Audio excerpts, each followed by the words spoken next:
Okie dokie. Go make your nectar of immortality. Sweet, sweet nectar of life. Yeah, that's the phrase. Oh, my sweet, sweet nectar of life.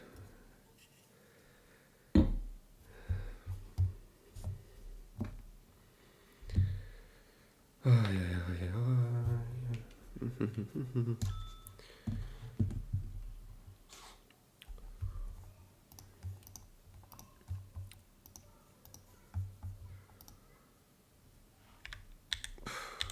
How are you today? I was first.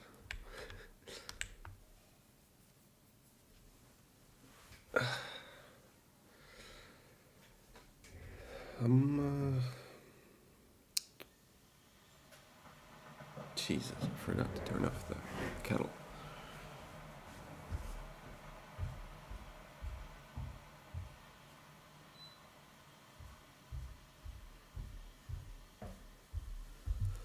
No, fine.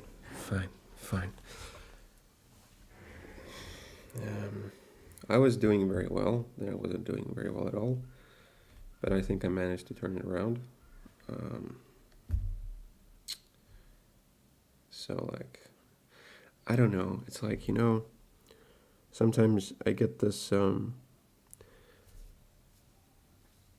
sometimes I get overwhelmed by how just wrong everything is, and how everything is and how it's supposed to be, and everything is unfair and ugly and stupid and done for the wrong reasons, and kind of all of it hits you at once, because these things are all connected, and once you start thinking about one of them, it's like a snowball effect, and in the end I end up feeling overwhelmed about how wrong the world is. No, it's a super, hope I'm not sounding crazy, but literally everything everywhere all at once, all of it, I don't know, something about it, it's just not right.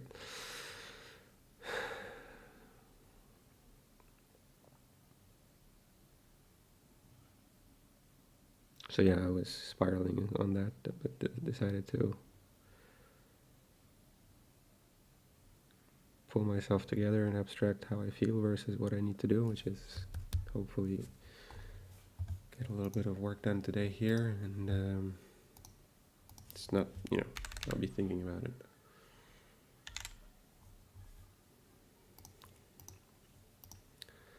Life happens, things happen, yeah. I don't know, it's just everything. I don't even remember where it started from today. I think I made a mistake and I opened up social media to check on some of the people that I know. And it all went from there.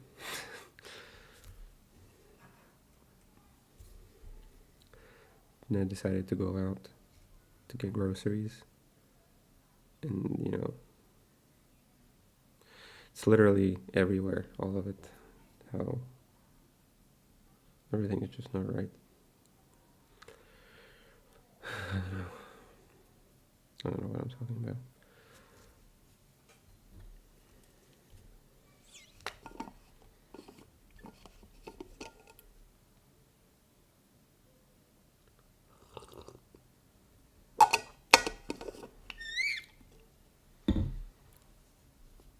How about you?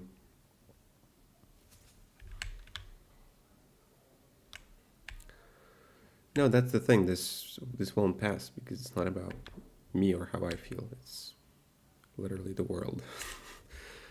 Nothing to be done about that, and I have no power or influence over it. To be a little bit more specific, maybe it sounds a little bit too abstract right now, but let's try and trace it back. So I opened up social media and just went through some of what my friends were posting and sharing. And I once again thought about how performative and fake all of it is. I should probably say acquaintances rather than friends. It's like people are sharing opinions that they don't really believe. They're just repeating things that they haven't thought about. Everything is performative, and you have to showcase and present a successful version of yourself. And it's all pretty and it's all beautiful. It's smiley and worry-free, and it's all comfortable and luxurious. And I know how some of these people's lives are really, and nothing that they're showing or talking about or sharing is actually being shown. It's just not how it really is in life. And yet for some reason they're all doing it, and we're all doing it. And then you step outside. I stepped outside and I immediately noticed, like, this is second or third day of sunny weather where it's actually kind of warm, and a lot of people out now, and what they're doing is taking pictures and selfies and posting it and dressing up nicely and going out for a walk to take a selfie, to take a picture, to get a coffee and take a photo of that coffee and post it somewhere. And it's like, it's so weird. All of it is just so weird for the wrong reasons, completely fake and performative. And I don't know, it just feels overwhelming because I just disagree with all of it, but there's nothing I can do, only not to partake in that, but then just end up being alone. I don't know, I'm sorry for dumping on you. I really shouldn't be, but I don't know. And then, from that, it keeps spiraling on to, like, what kind of people get power and decision-making power and money, who succeeds, who fails, and that there's not necessarily the right people with virtuous ideas and good reasons for things, but the opposite, and that there's very little incentive to be doing things the right way, the hard way, without shortcuts, and being honest and truthful, and doing things because you truly believe that they should be done rather than trying to perform and showcase and present something. And it's all of it is just wrong. I don't know. People are fake and we cannot do anything about it. No one is worry-free. Yeah, somehow that's disturbing these days, and you can't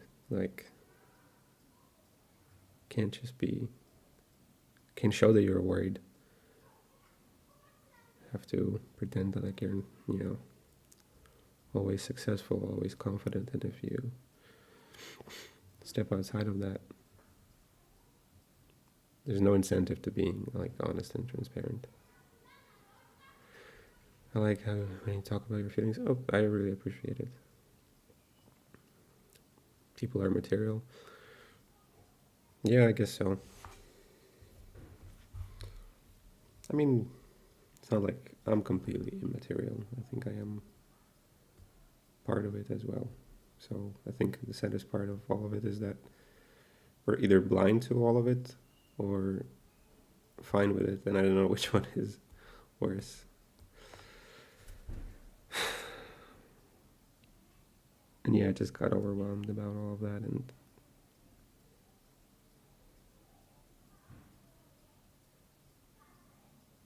yeah.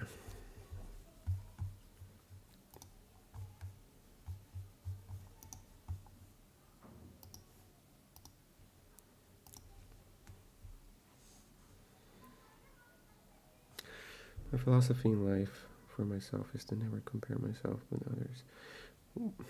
I think on the surface level, that sounds like a good strategy, but I'm not sure how practical that is. How do you know what direction you're setting for yourself? How are you choosing where to aim if you don't look around and think and imagine yourself being there? And what did it feel like? And how do you make up strategies for achieving what you want to be? You're tracing back the steps that people who succeeded do and try and see if you can maybe do the same thing. So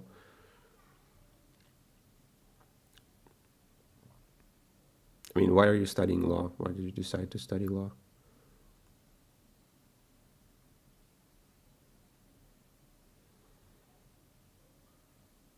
How the idea got into your head in the first place?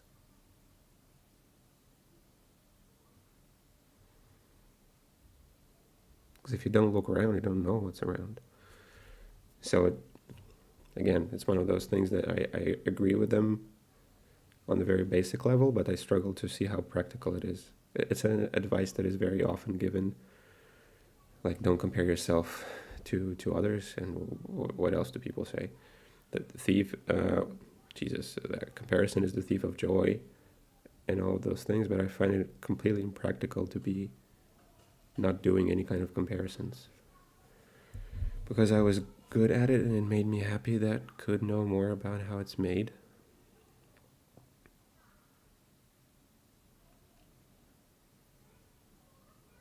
I mean, you had to know what law was and what kind of people do those things.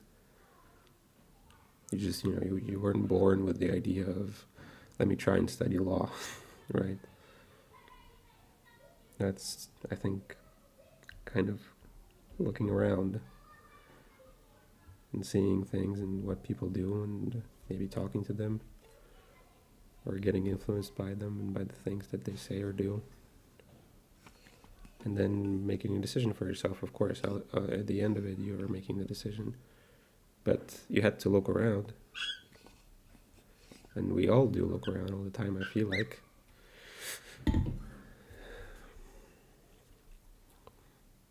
Perhaps a better question would be how the idea got in your head in the first place. That's probably a better question. Not why did you decide, but how the idea got there.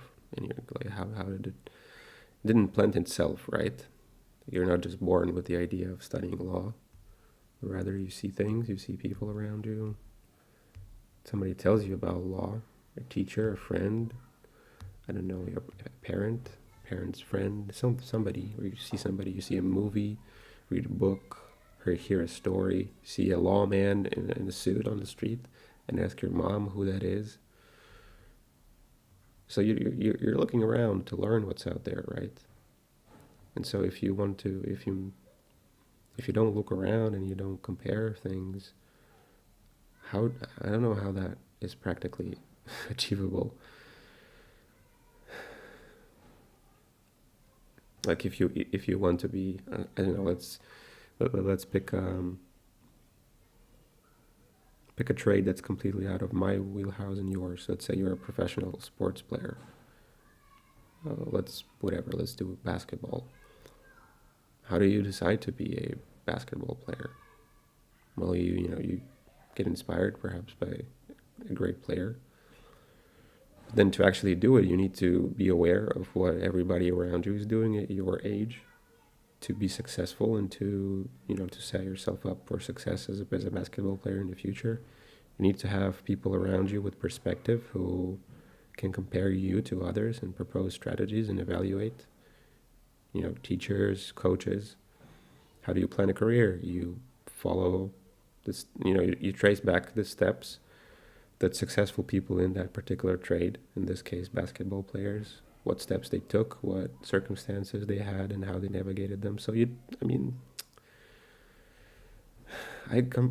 whenever I hear this, it never lands for me because I struggle how to actually apply it, because it's against everything that I know to be true and effective and how my thinking works. Okay, I was wrong. I have to compare myself in the context, maybe not compare happiness.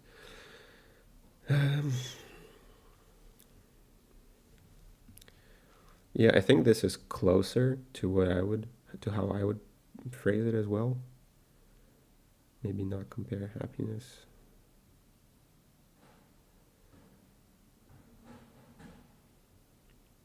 Yeah, I think that I can agree with.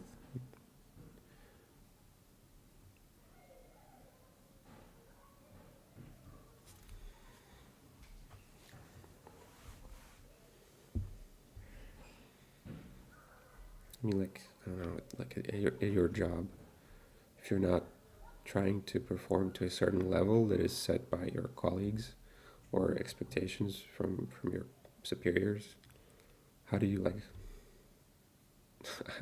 yeah, I don't know, you have to compare yourself to others.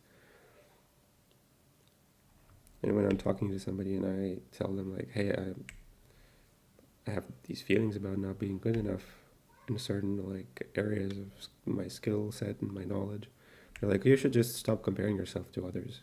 And I'm like, yeah, but what does that do for me? That I just don't never feel bad about anything? I'm not sure that that's a good thing. I'm not sure how that's supposed to work. You just whatever, show up to work and not do anything. And everybody around you is working hard and you're not comparing yourself to others. What the baseline is. You're going to be out. So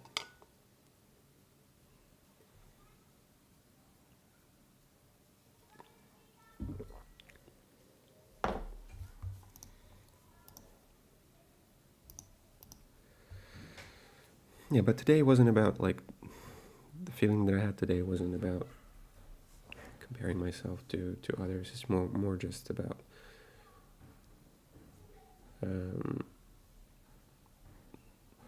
just how things work. What is acceptable, what is unacceptable, and the things that people tolerate. I don't know. All of it is just weird. Hello, hey there.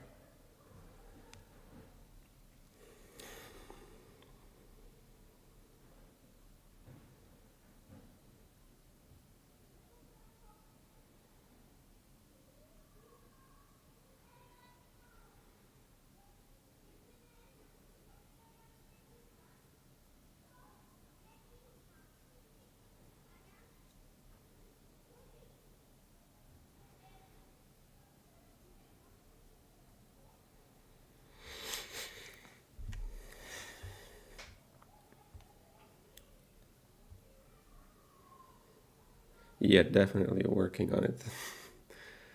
Most definitely. Let's chat for a bit more since Gracie's here with us. She's usually the one to reel me back into the more positive outlook on things. It's not that what I'm saying is negative, but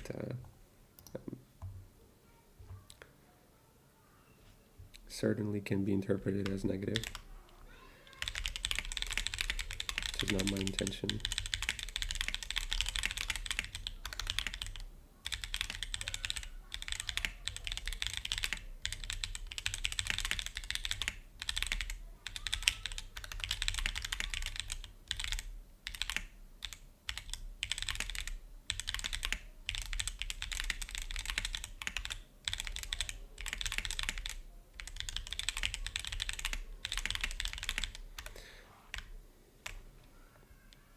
Crazy, please do your magic.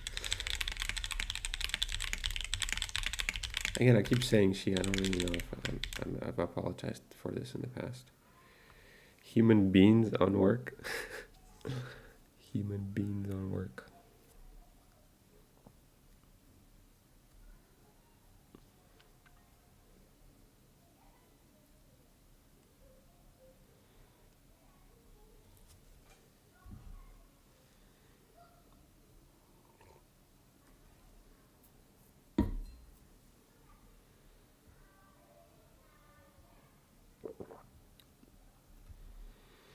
I think as I grow older, I get more cynical about the world, but more empathetic towards the individual. I don't know if that makes sense, but that's how I feel.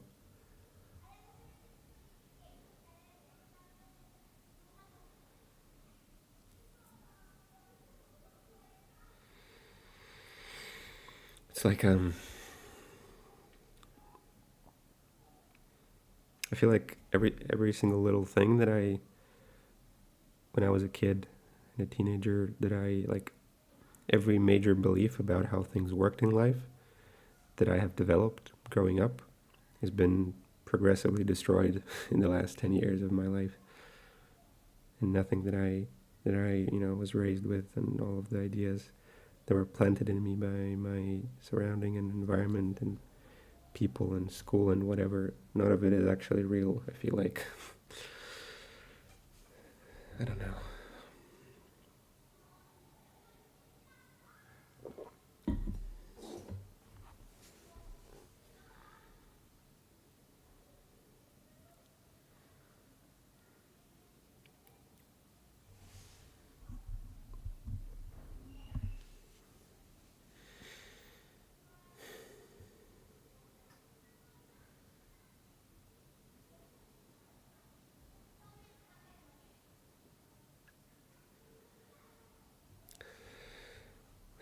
Well, I'm 19, so it will change for me as well. Last teen year. I'm not much older than you, but you talk like you're in your 50s, old man. Yeah, yeah. Complaining about life, creaky back, my feet are cold, stuck at home all day, basically an old man. It's so true. Actually, no joke. Um, mm, my friend and I were recently having fun about that premise. Like every single thing that I would have considered to be like an old man's thing and something that I would be laughing about only 4 or 5 years ago, I thoroughly enjoy and practice every day now.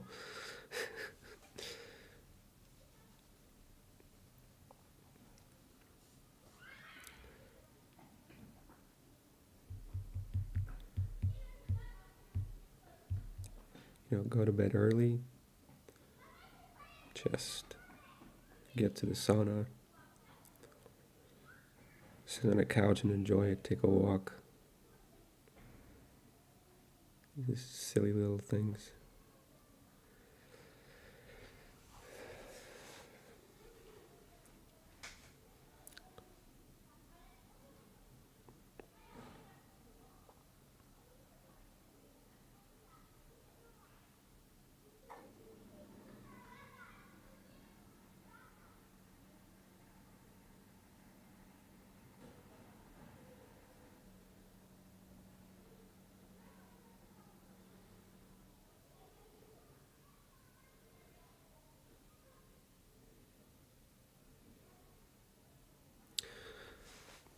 What has the world done to you, brother? I don't know. I feel like I've been dealt a pretty good hand compared to others. So no, I'm not 19. That's true. Um, but I feel like I've been dealt a pretty good hand comparing to some of the other people that I know. But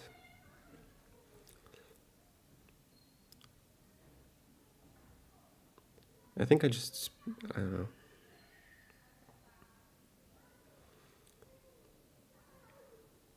I don't want to be like saying.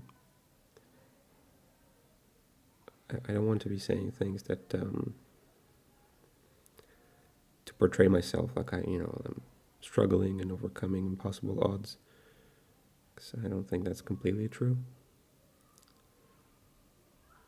But I think some of the things that happened to me are exactly the things that would probably produce the same effect in any other person who gets put in the same circumstance. So there's nothing special about that, but some of the elements I think I had to start working quite early.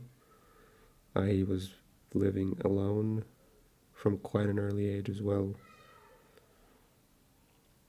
I had to, start providing for myself quite early as well. So, there's much harsher things that happen to people. So again, I'm not trying to portray myself as somebody who went through hell, and definitely not the case. People go through much worse than that, but I feel like some of those core things shaped my thinking quite early on. Kids are playing in the background? Yeah, they are. I literally have a playground right under my balcony, so go and enjoy and I'll handle the stream. You seriously want me to go? I appreciate the dedication and discipline, but please, this is serious now. Do you want me to go play with kids? I don't think they'll enjoy my company at all.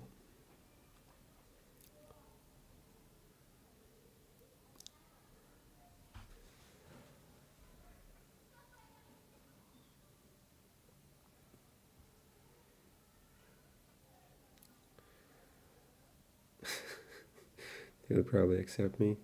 I'm not so sure about that.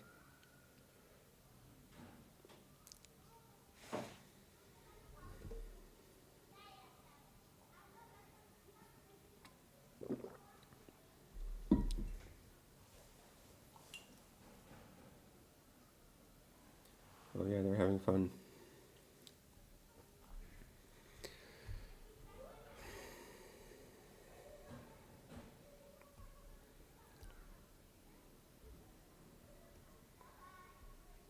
Just be nice up to them. No. Probably it's one of those kids that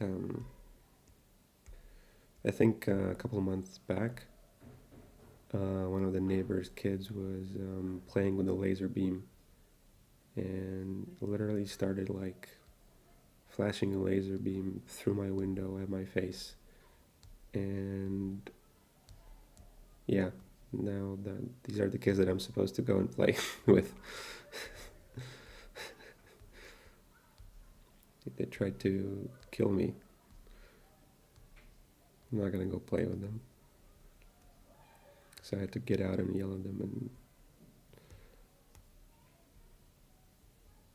they pleaded that I don't go to their parents. We made an agreement that they were going to stop playing with laser beams.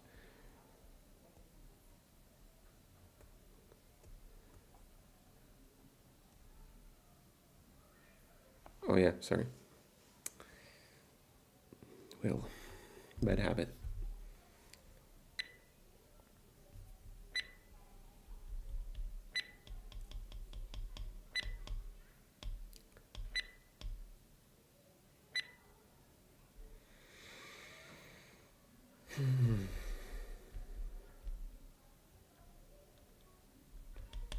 Right. Should we try and do some work then? Not gonna lie, I'm quite enjoying this one, but should probably get some work done. You gave me the solution for the blisters, you mean? Yeah, listen, I do everything. I do everything you say. I apply the cream regularly before I go to bed, and I go to bed twice during the day, technically. Once during the day, and then for the night sleep, I apply cream religiously every single time. But there's a limit to what you can do if you're exercising with, doing things that I do and doing them every day, And the cream is working, obviously, so thank you for that.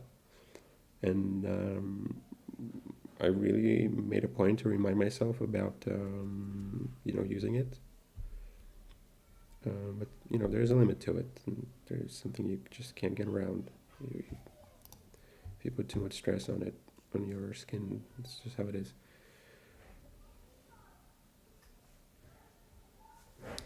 Take a small plushie type of thing. It worked for my friend to stop picking on her finger. Maybe Gracie's solution is better. No. I don't know. I don't think it's that big of a deal. Even if I do pick on them, it's fine.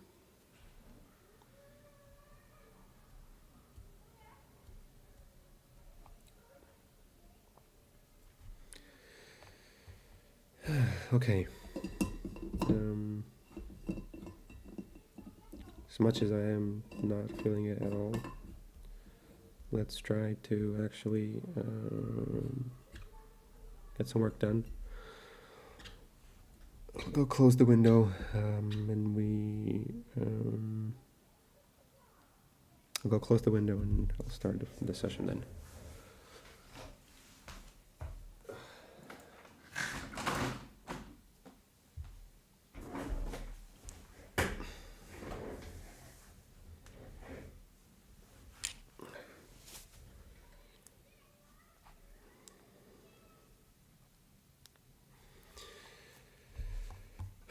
Okay. Good luck.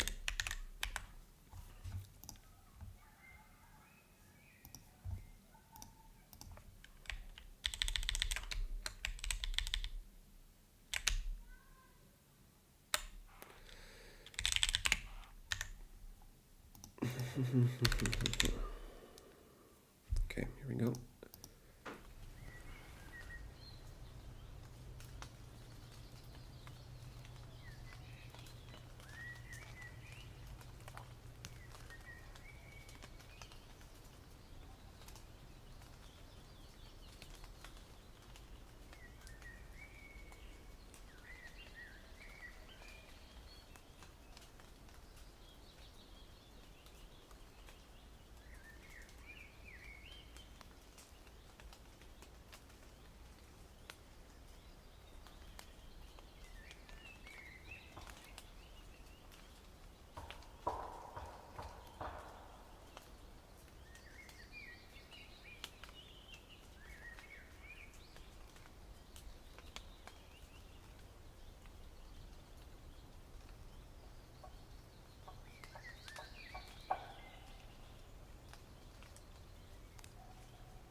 as long as you're going to the gym and nothing's gonna work, love always hurt.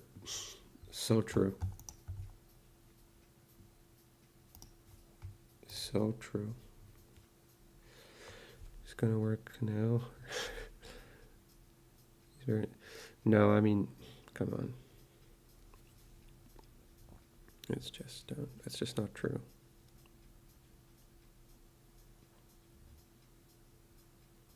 I struggle with discipline, if anything. So that's just not true, I think.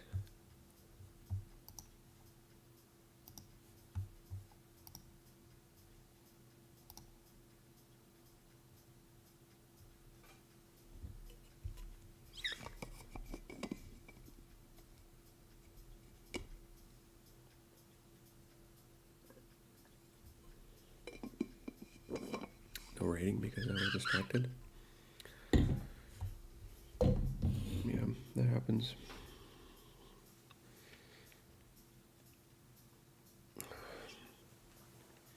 So I wanted to ask if you would be interested in perhaps sharing some ideas and maybe giving feedback on the thing that I'm working on right now, because I think I need some like ideas, and because I'm struggling to like imagine a specific feature that I am thinking about. So I thought maybe I could share it, and we can talk about it, and then I can collect some of your notes, because we are all studying, or at least I'm the one who's supposed to be studying. When my tool is ready, you are literally studying. I'm just looking for excuses not to. So I don't know if Gracie's here with us, but maybe I would like her to join as well.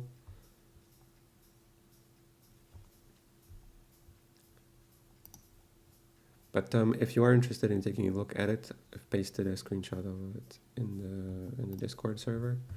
I'm trying to think of a good way to share it on stream so we can look at it together.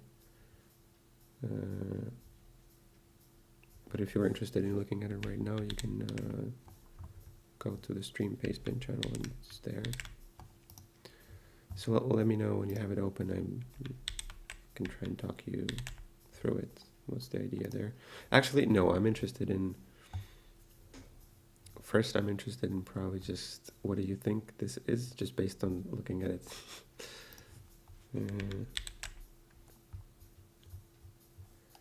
Didn't do anything, just chilling. Yeah, so I'm not sure if you were here, but like I wanted to show something to you and ask for some thoughts on it. So that's shouldn't interfere with what you're doing. So let me go actually and drink a glass of water, and I'll be back.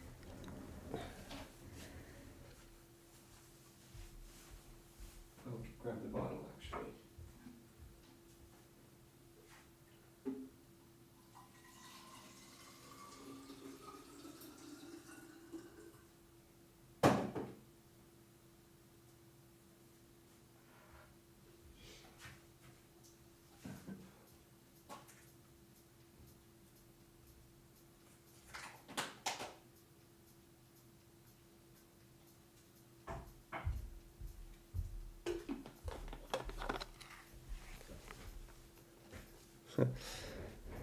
It's open.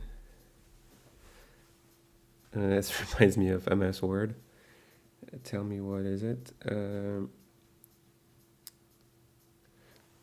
Should I pull it up? Try to pull it up on stream so we have it on screen, and I can kind of like show use my mouse to try and guide you. Because the issue is, and this is something that I haven't really thought through, but I have two separate computers. One of them is for me doing the work. The other one is what the camera is wired up to and the mic is wired up to and the stream is running on.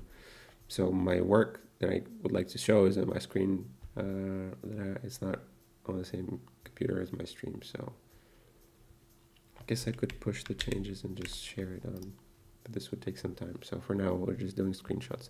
This is the tool that I've been working on. Let's try and see how this works. I should probably, what should I do? I should remove the filter so that composite blur. Bear with me, please. Bear with me. Filters off. Yeah, this should be clearer.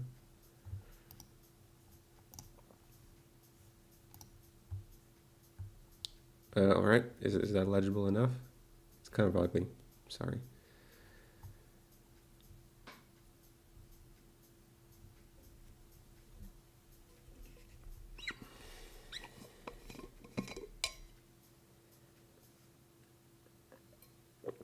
Assuming this is a yes.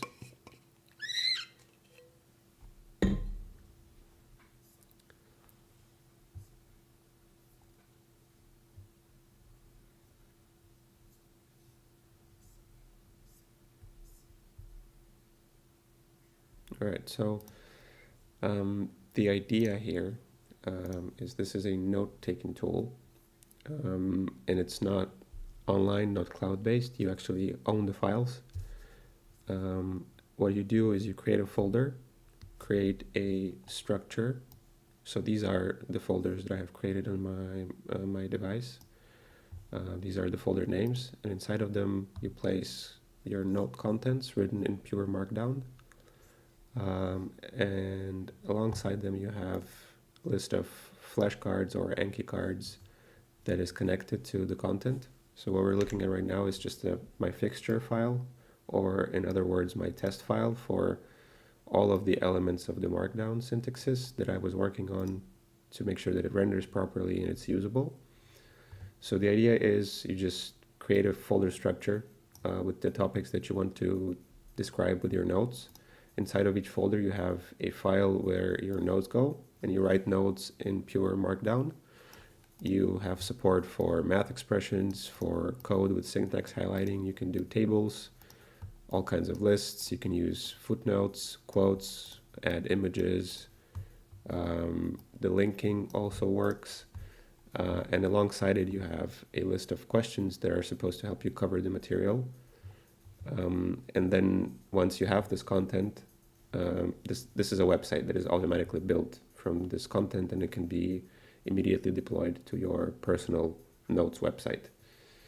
So it's completely static, no backend, no cloud. You own the files, and then the tool that you just have the files in a certain structure, and the tool that I wrote will build a website for you that has all this content and automatically generates all of the navigational elements, a table of contents for each file, and then starts displaying the cards for you as well.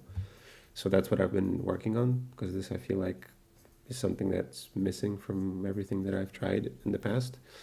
And the reason why it looks like MS Word is because, well, it's pretty basic right now, so I didn't try particularly hard to make it look spicy, but I'm not necessarily focused on this right now. So I'm specifically thinking about okay, let me do like let's take a milestone here. Is that kind of, is that making sense, what I've described so far, or is this completely useless and not making any sense what I'm saying?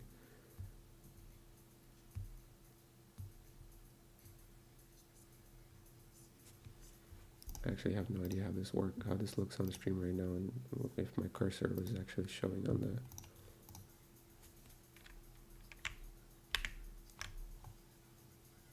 Okay, yeah, it was, okay. A little bit, so making a little bit of sense, but not a huge amount of it, right?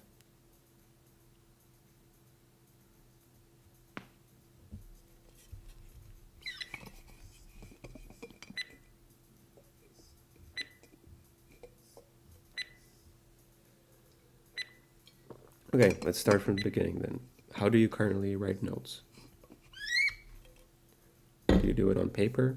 Do you have like a tool for writing the notes? How are you guys doing your note taking right now?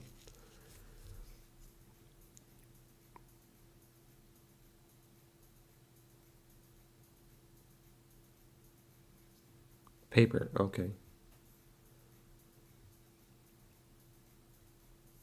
So I personally find paper to be, it's great. It has some benefits, um, but it's, it's not searchable. It's not reproducible. You can't really share it. There's no digital format to it, so you cannot like easily navigate it and search it and things like this. So whenever I've been doing notes, I was trying to use different tools for note taking. Evernote, Notion, Obsidian, all kinds of tools for learning. And this is something that is kind of similar to those tools, except you don't have to register an account, you don't have to pay for anything. It doesn't live in some cloud, and you actually own the files and you create files yourself. You describe your notes. You just write down the notes in a format which is called Markdown, which is a very simple format of writing text. It's like the antithesis of Microsoft Word or Google Drive, where it's proprietary formats. It's just a simple text file with some light markups. So basically, as you can see here, there's different levels of headings. There's paragraphs, some ways for you to make the text bold, to make it italicized, to do a strike through. And here's a list of supported things that you could do with this text format. And this is then being rendered to an actual readable, nice looking, structured document. So this is what I'm working on, where you can make your notes without any creating an account, not paying for anything. Just create a folder on your laptop and start creating notes. And from those notes, you will get a website that is looking like this. Unfortunately, this is a static preview, a screenshot, so you're not actually seeing it as a website. This is just a screenshot of the website. But it's automatically being built for you from those files that you created. And it gets deployed to an area on the web. And it's immediately accessible for you to read it in this structured form, as opposed to just writing text files. And you can view it on your device wherever you are. So I'll probably set up a way for me to share my screen and actually show how it looks. Because I realize now that looking at the screenshot is probably not telling you much about it. But the feature that I wanted to ask you about is the flashcards. So for now, this is very simple, but imagine that this is a text note about your subject. And right next to it, you see flashcards that you created for this subject. And so I have a few ideas on how this could be done. The way I'm thinking about it right now is you obviously have your document right here. Right next to it, you have the flashcards. And as you're scrolling down and reading the document, the flashcards are always staying visible. And probably right around in this area, there will be some controls for starting a learning session where you press a shuffle button. This content gets dimmed and your flashcards appear in the center of the screen with the content in the background dimmed. And you are shown just the question part, and you have to try and answer the question. Then you can do self-evaluation of how good your answer was. You can see the hint if you want to, and then rate your answer and keep shuffling through the cards. And this is how I'm looking at it right now and thinking about it right now. The question that I wanted to, like the idea that I'm less sure about is connecting a flashcard to a specific piece of text and showing it side by side. So right now, this screenshot is not doing this preview. It doesn't have this feature. It's just a list of cards that are shown, and they're not contextualized within this document. They're just here on their own, basically. But what I wanted to do is does it make sense for me to so for example, right, this is a document about how to write markdown files. These are questions about the markdown files, and they're designed for you to remember the information in this piece of text.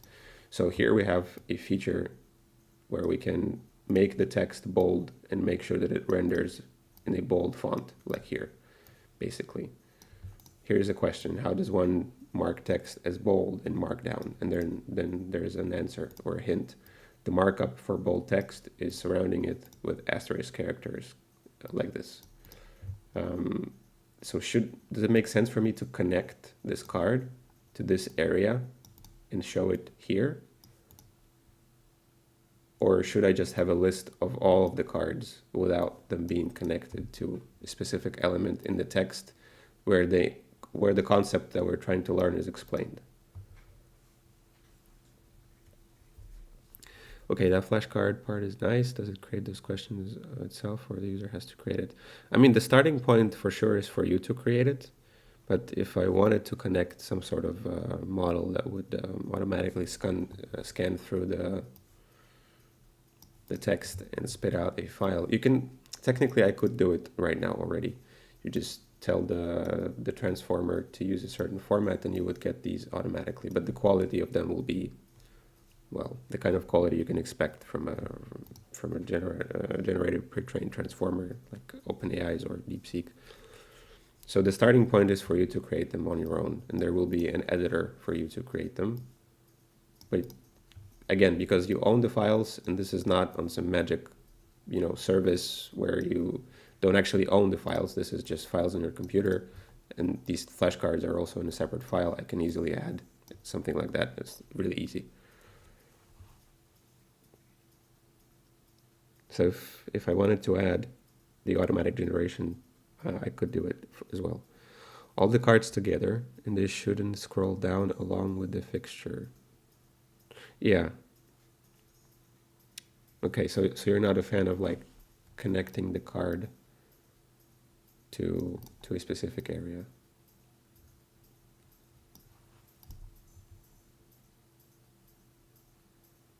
That would make sense, but maybe not when I'm trying to use the flashcards, when I'm trying to test myself. So like you're saying that there should be like a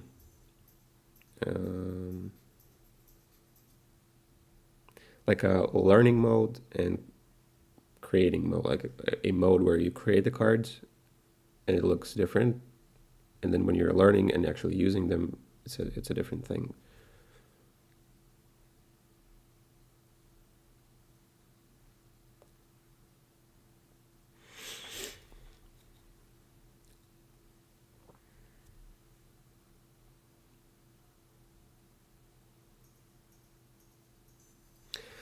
I think it will help me remember if I see those cards connected. Well, I also thought that, but then another thing that as I was literally finishing up this part right now, I was thinking if the card has the answer or a hint, then it doesn't make any sense to connect it to a place of text that also has an answer or a hint. But on the other hand, if the card only contains the question and you need to look through a specific area to discover the answer to the question, then I think it makes a lot of sense for the card to be located here. And this, I think, is the two approaches that I'm trying to like compare and decide which one is better. Should I just drop the question, the answers and the hints from the card? And make you sort of like try to force myself to discover the answer contained in this area and just paint the question right next to it here. And then I have to look for the answer here.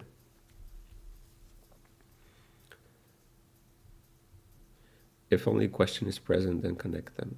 Okay, so I think I should perhaps do both. I should have like cards that are not connected to a specific part and they contain hints and answers, and then specific cards that are connected to an area that don't actually have an answer.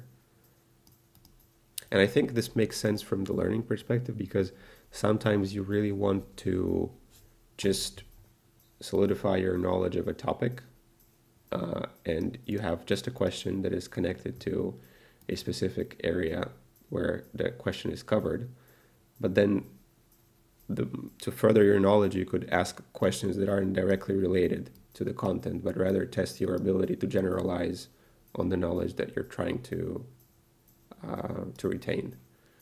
So if we think of an example in this case, this is a question that should be connected, I think, because it's just a simple factual question about the piece, about the functionality of this format, and the answer is right here. But if it was like a more generalized, more conceptual question about something that is inferred from this knowledge, it wouldn't make any sense to just paint it here without an answer. It would need to have an answer because the information to that, the answer isn't directly derived from here. Does that make sense? But would it be too easy to find the answer then? I don't know if this is making any sense, but bear with me, okay? So when I'm learning, I have flashcards beside the answer, but when I am testing myself, maybe make the flashcards appear in the middle and not connect at that time. Maybe blur the answer part. So this is basically like studying and like studying and like learning and testing mode, like learn and test. When you learn, the cards are beside the document. They can be connected or disconnected from the text. But when you press like a shuffle or play button to actually go for them, they appear, one card appears at a time, and it's like in the middle with the rest being blurred so that you're focusing on the flashcard. Okay, yeah, I got it. Coming back to the question, but wouldn't it be too easy to find the answer then? Well, the thing is, I don't know. That's why I'm, discussing this. I'm not sure what would be best. Do you mean like that would be too easy to find an answer if the answer is already present on the card, or if the card is connected to the text, therefore directly pointing you to the answer? I don't know which one is better for learning, and both I think could be valid approaches depending on. So I guess the real answer is that I can, for all the supported formats that I can think of for these cards, whether they're connected, whether they're disconnected, whether they contain answers or hints, or whether they don't, I should try and support all of it and let basically everybody decide how. By everybody, I mean you and me, to decide how to use them. If you'll connect them, it will be obvious that the answer is present in a specific part to which it is connected. Yes, but then, for example, if you're coming back to, if it's a new document that you're working on, then this could help you. You could start creating cards first to outline the content that you need to create. So for example, you're studying a topic and you don't have the file yet, you don't have your notes yet, but you want to plan what kind of information you would like to record in that notes file. For example, you're looking at a syllabus of a subject or a list of sample questions for an exam that your teacher shared or something like that. So the workflow could be that you first create a list of cards, point them to blank areas, and then start filling out the answers in detail in the content. So this is an example where I can think where having them connected wouldn't be so obvious because, well, the starting point is you don't have the cards or the content, and you need to create both.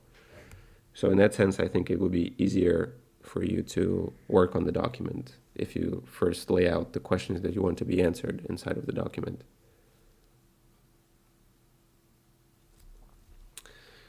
My thinking is if I see that card a lot, that part will be set in my brain.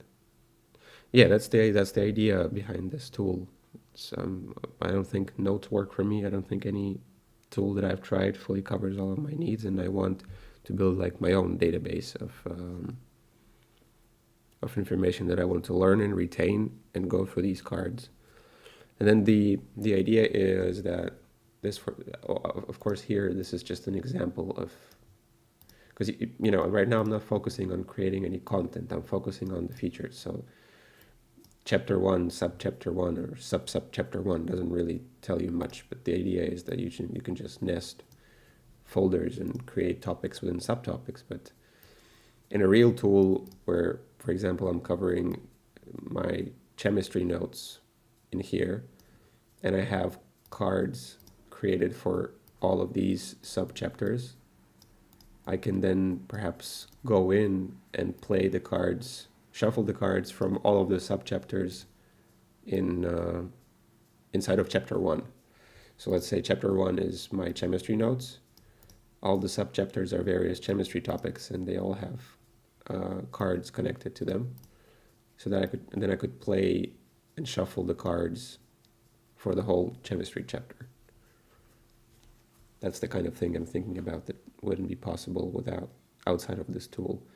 Or if I wanted to mark specific definitions that I wanted to focus on, and then automatically generate an index of those definitions that I could look through and show where the definition is being used inside of all of my notes, or organize them with tags and things like these that I will be adding later on.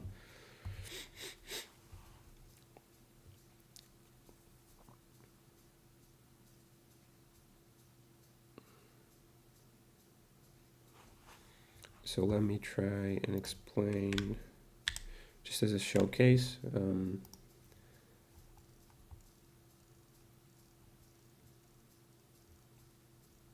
So this would be a screenshot. Let me capture a screenshot.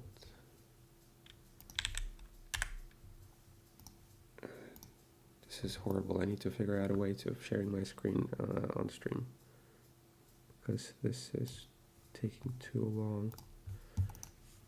Dragging and dropping files from one computer to another.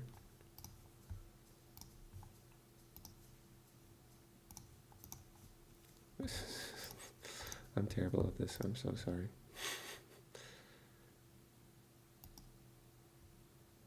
So now instead of, let me close this one.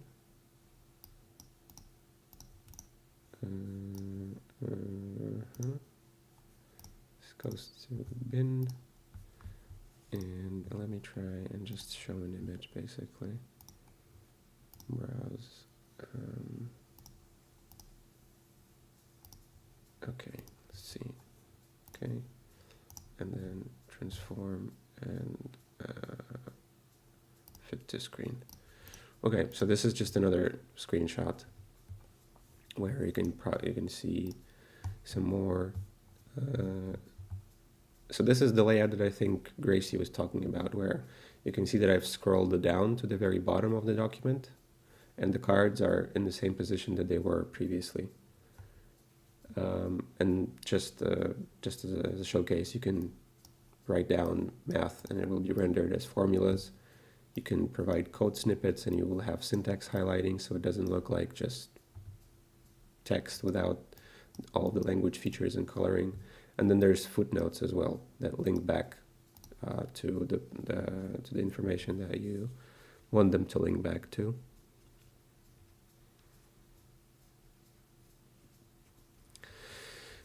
I've never used something like this, so I don't know what's going to work out the best. Yeah, I have some ideas because I've used some of these tools, but I don't have like a concrete answers to everything. Terrible. Yeah, I mean this is horrible. I'm like sharing screenshots, not giving suggestions on this part. Your pen and paper person.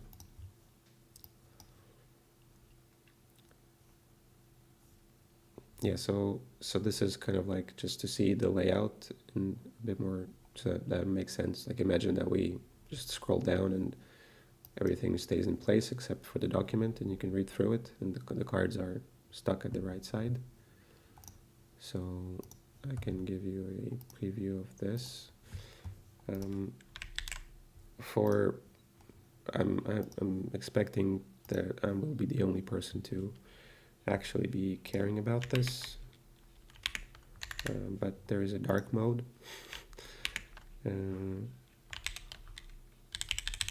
Screenshot. Okay.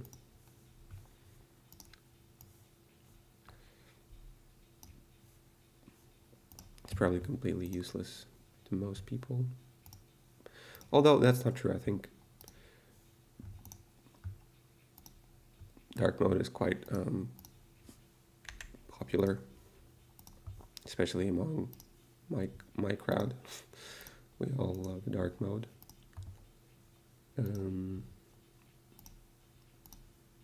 So this is the preview of how it looks like in the dark mode. Again, not that it particularly matters.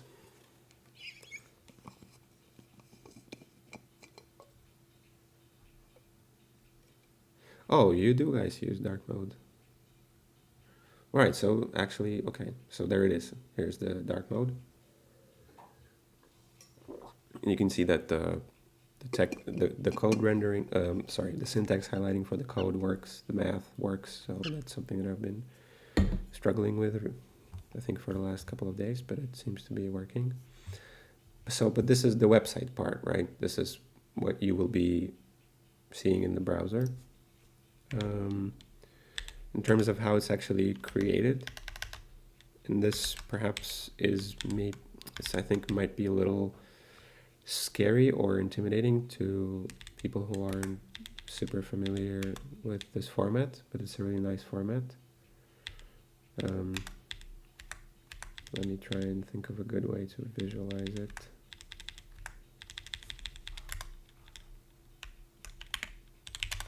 Let me grab a screenshot of this.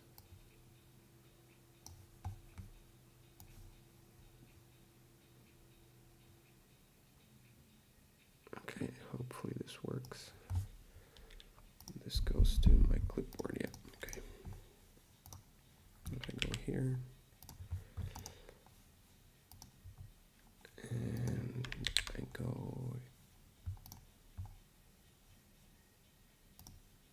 go here. No, god damn it, I'm so bad at this. I'm so sorry. Okay.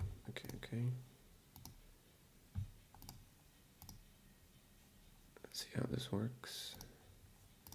Yeah, so this is a screenshot of my file system. So if you're on Windows, it's your File Explorer. If you're on Mac, it's your Finder. If you're whatever other ways of exploring file systems.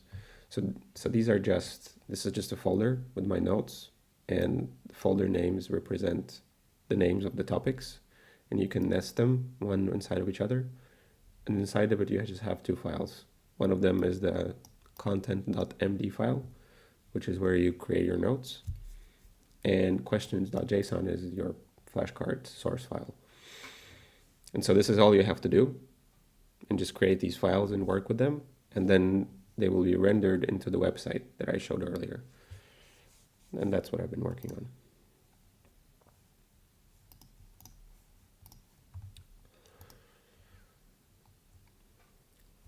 Yep, so that's that, I guess.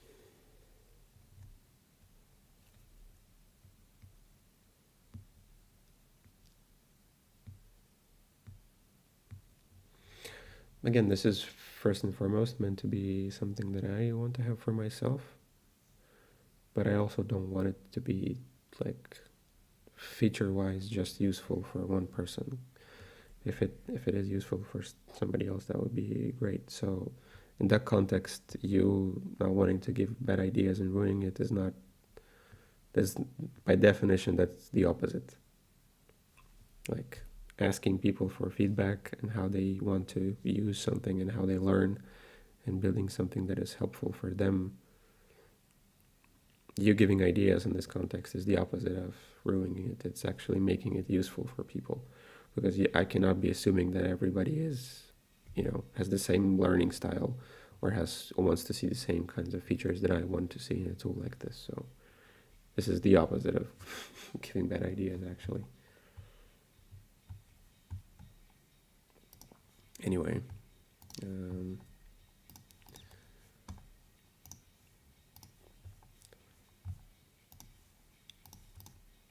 so I guess from this, what I take is that I should try and experiment with both things and not make a decision right now whether I want the cards to be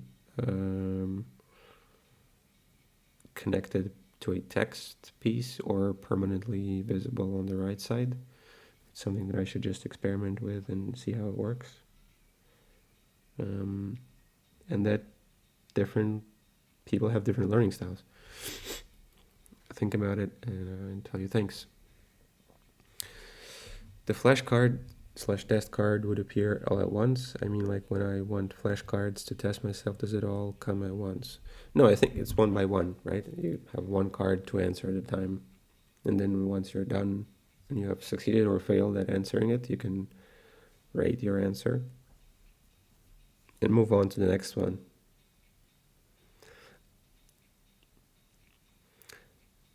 Not only in one subcategory. I mean, it depends on you. You can start going through the questions in next to one specific document, or do it for the whole topic. I think both things should be possible, or even shuffle, sort of like, shuffle plays on Spotify or Apple Music, where it's all of your tracks mixed together. It's random, semi-random, because it's not really random, but anyway, it's like you have a collection of songs and you play shuffle button and it starts going through, shuffles them and starts presenting you next song, then the next song and the next song, and the same thing with these flashcards. You can think of it like shuffling within one playlist or shuffling within all of your saved songs. I think you should be able to do both. It should be visible all at once, in my opinion.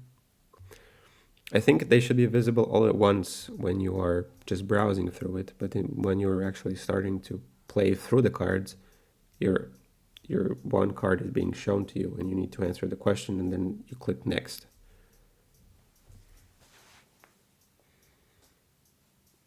So I think when you're browsing or creating the document, the cards should always be visible, and all of them, like we discussed, on the right side, whether they are connected to something or not. But when you are actually actively learning on the website and going through the cards, you're looking at one card at a time and trying to answer the question.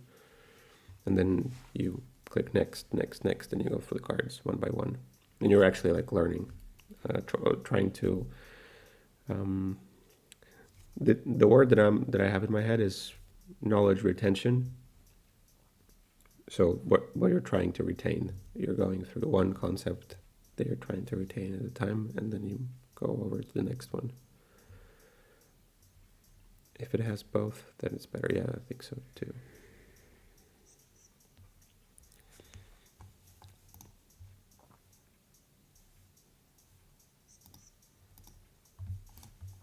Let me try and clean up from this terrible demo. Yeah, should figure out a way to share my screen because it would make a lot of more sense.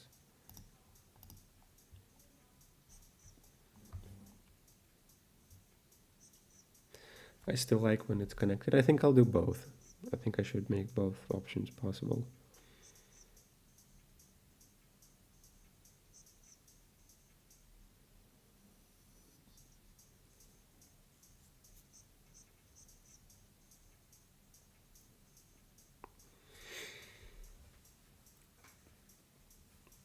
Yeah, and then perhaps you could just decide which one should be connected, which one should be just a free-floating one.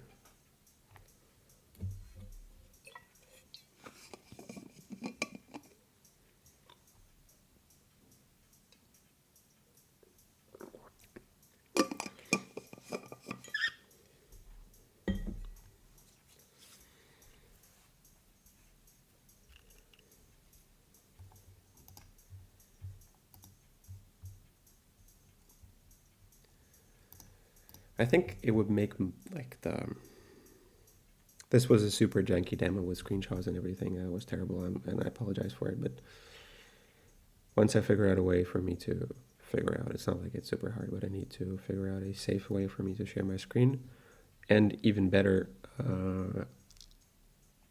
just deploy whatever I have so that you can access it via a link and look at it and then actually use it. Click through it.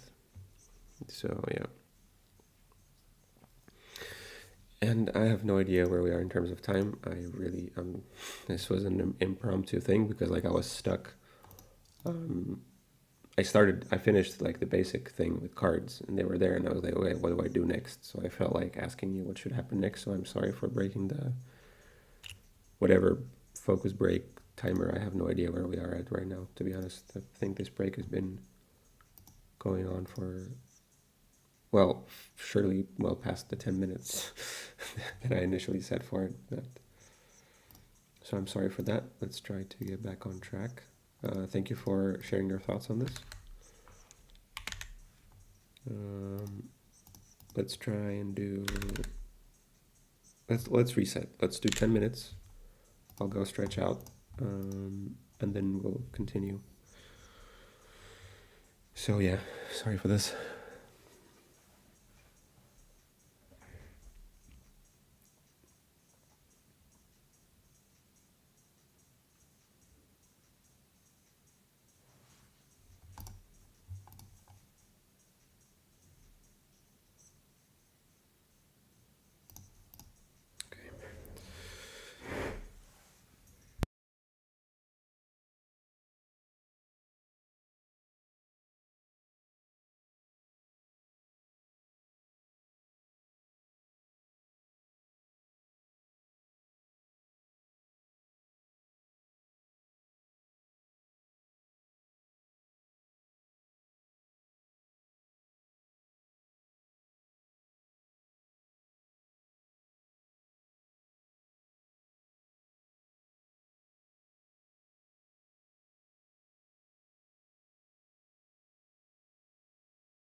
It's fine. Don't say sorry. I enjoyed it. Honestly, would not have been here giving my opinion if did not care.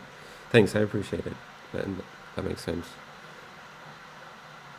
Stop saying sorry so much, old man.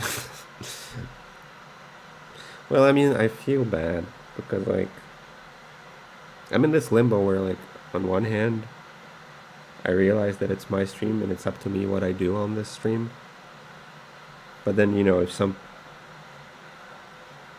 how fair is it for me to be, like, switching it up right in the middle of it when my title says that it's a study session, when my description says, hey, we study here? If I decide to, for example, today just dedicate how long it was, I don't know, 30 or 40 minutes to me just asking questions and getting feedback on the tool that I'm building, how does that fit into the description of my stream? How does that fit into what I'm presenting to people who are maybe just searched and found it, which we obviously we know that that's not a thing because it's just whatever, 2 of us here, 3 of us. But still, I feel like the better approach would be to just plan it ahead and maybe, like, do it like a separate stream for this. Or it doesn't even have to be a stream. We could just have a hangout on Discord and talk about it there. It doesn't need to be here in this format because then, these timers really don't work the way they're intended to be working. So, and if I didn't enjoy how you did your stream, I would have just left. Yeah, I mean, that's fair. Yeah, that's fair. Yeah,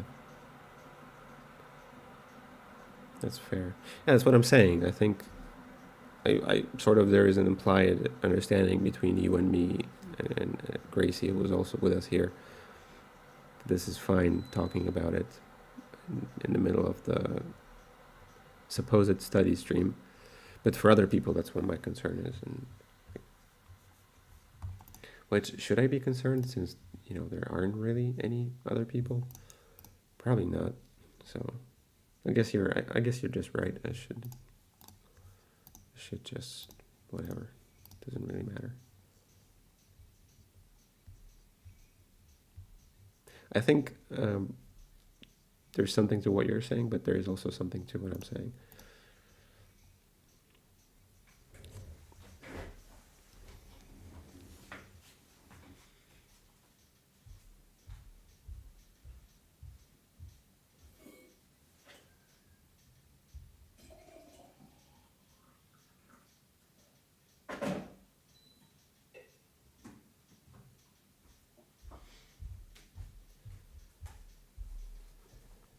And by something I meant, well, there's an element of truth to what you're saying and to what I'm saying.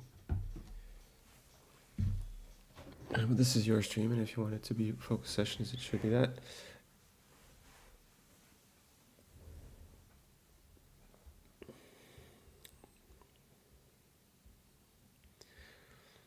And the thing is that, like, once you've, because if you look at all of my previous streams, they have a certain name, they have a number, and once I've started it, do I have to on the fly be updating it to some other name, or how should it work? I'm not sure. Like, if I started it and did a few hours of working, and then I feel like, okay, let's now do something else, do I end it and start a new one? Do I update the name of it on the fly, but then it cancels out the first 2 hours because they're already a part of the recording? So I'm just not sure how to approach this. But yeah, others might find it difficult to stick around if we did this too much. For me, I don't really care. Yeah. It's not like I'm not expressing this as a personal concern of mine, but more like trying to evaluate it from the perspective of somebody else who is here potentially. So I'm not sure. I don't think there is a clear-cut plan or answer here. So that's that.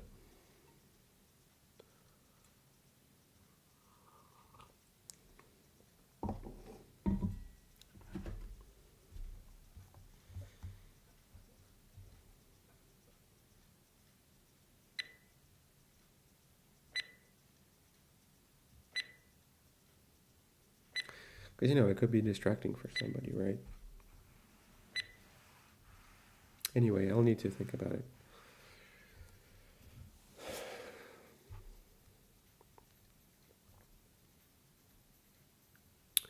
What are you not sure about? Yeah, well, we were discussing like how to approach this, like the switching of the content of the stream on the fly. Like, we're not focusing anymore. We're just talking and looking at my screenshots. This is not focus anymore. And for somebody who is here to focus with us, it's distracting. So I'm wondering, like, what should I be doing? Should I be starting a new stream? Should I be renaming it, deleting the title, the description, and coming up with something else? I don't know. So yeah, that's that. Because, well, it is kind of just how I feel right now. I am not particularly together enough to just dive into another session, because honestly, I just don't feel like it anymore, because we just, you know, we were hanging out and talking. I just feel like doing more of that. I don't feel like continuing with the timer anymore.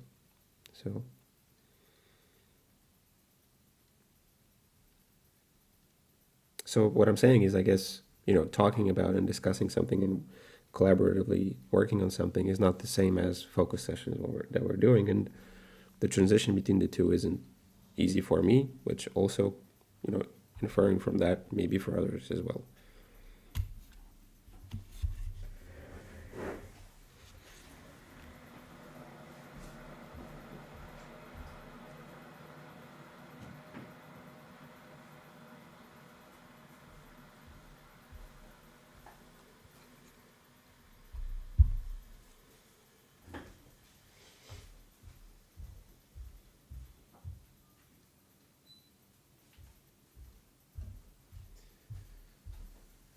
That's it, yeah.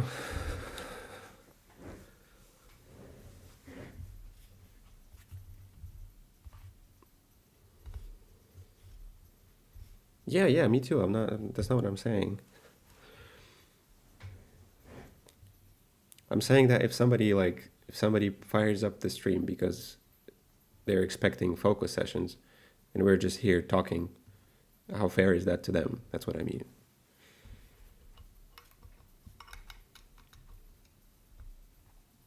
In that very moment when we decided to switch from running focus sessions to just talking, we are now presenting, we aren't doing what we're saying that we're doing from the description, from the title, if you know what I mean. This is going to sound shallow, but do we really have to care what others think? There are other people doing the 100% focus and no talk sessions, just a personal opinion. If someone doesn't like it, they can leave. Yeah, no, this is a valid perspective, for sure. But then,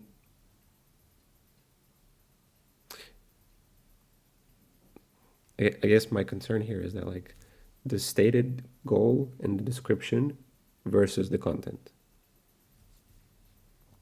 If we decide that tomorrow in the morning we just chat and we call it just chatting stream, and we come in and chat, then there's no problem with that at all. And if nobody watches us except, you know, there's nobody there except for the two of us or the three of us, it doesn't really matter. But right now, in that very moment, as we were talking, we weren't doing I wasn't doing what I declared that I was going to do, if that makes sense.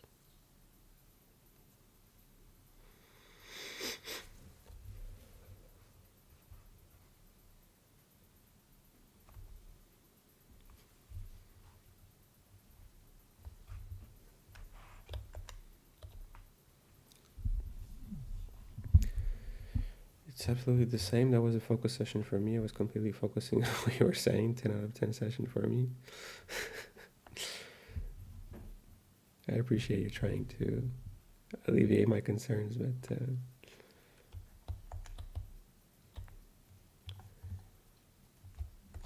Alleviate. I think I just made up a word there. No, I didn't. Alleviate. Make suffering, deficiency, or problem less severe. See, at least I'm not making up words.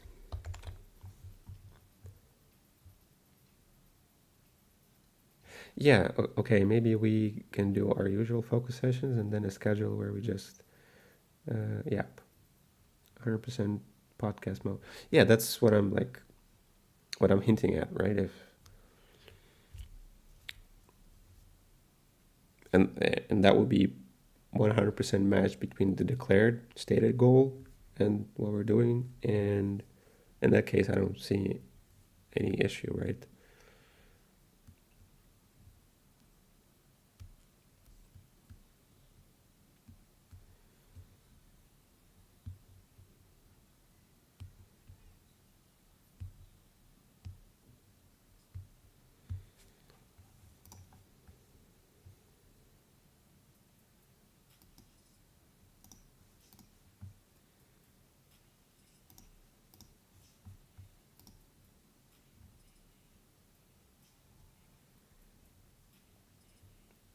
I don't care what happens.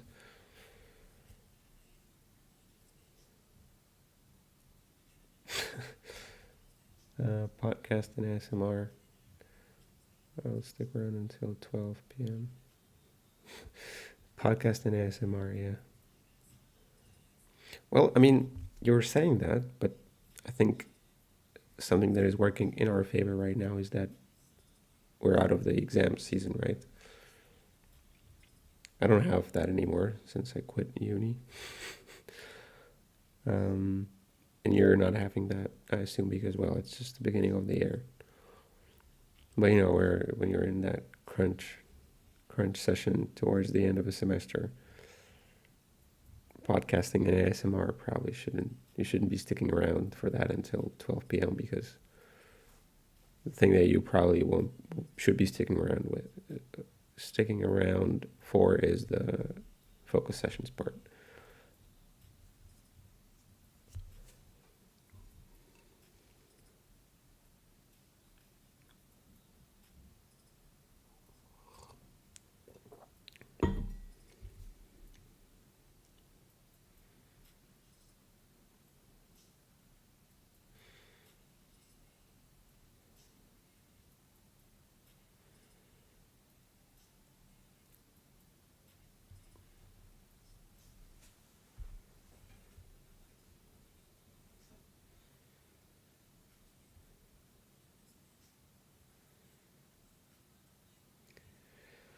We'll leave the decision to you. Your channel, your opinion. Oh, thanks.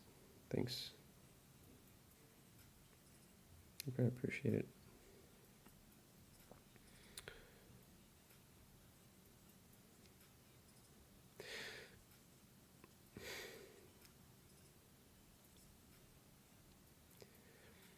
I think it's like,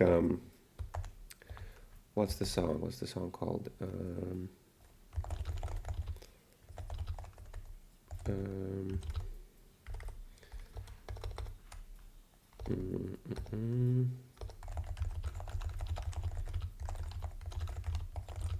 Because on the other hand, you could say that it is my channel, but ultimately what I'm doing is for you to enjoy, so you should have a say in what's happening as well, right? I think that is true as well. And a song that comes to mind is, there's this line, life is all about you and not at all about you. Now, that's two opposing thoughts, and yet both of them are true. And see, yeah, now sing a song. There it goes. I just did it.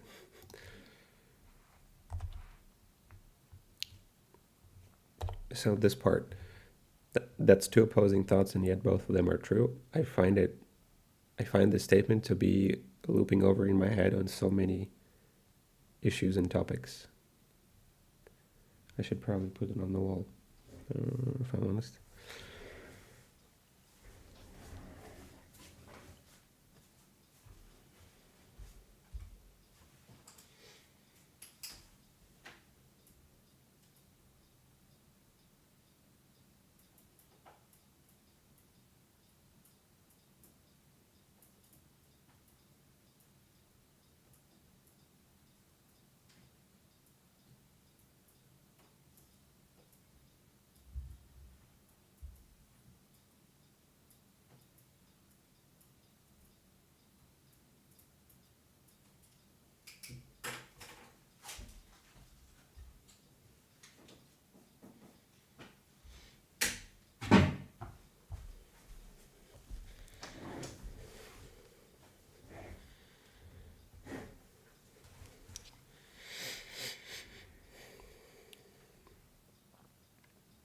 Currently, it's all about you, so be you, only you. I am the main character in my story, and others are in theirs. Yeah, I'm not focusing on the first part. I'm focusing on the second part, which is the two opposing thoughts, and yet both of them are true. I just find this to be a summary of my thinking on so many topics, where on the same issue, I can honestly understand and logically justify opposing thoughts as having equal value and bringing some element of truth to the discussion at the same time, even though those are completely opposing thoughts.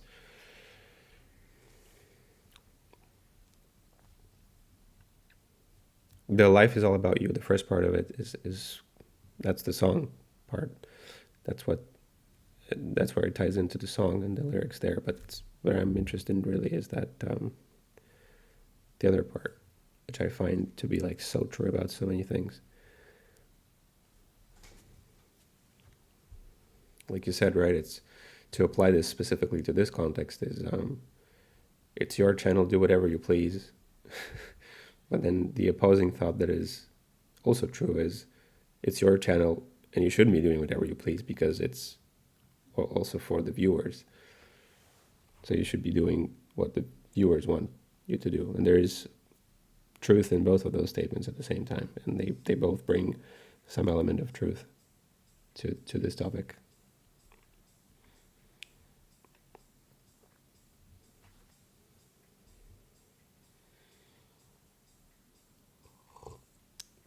Okay, at this point I'm just really considering switching the name to Chat With Me After Work, and that's it.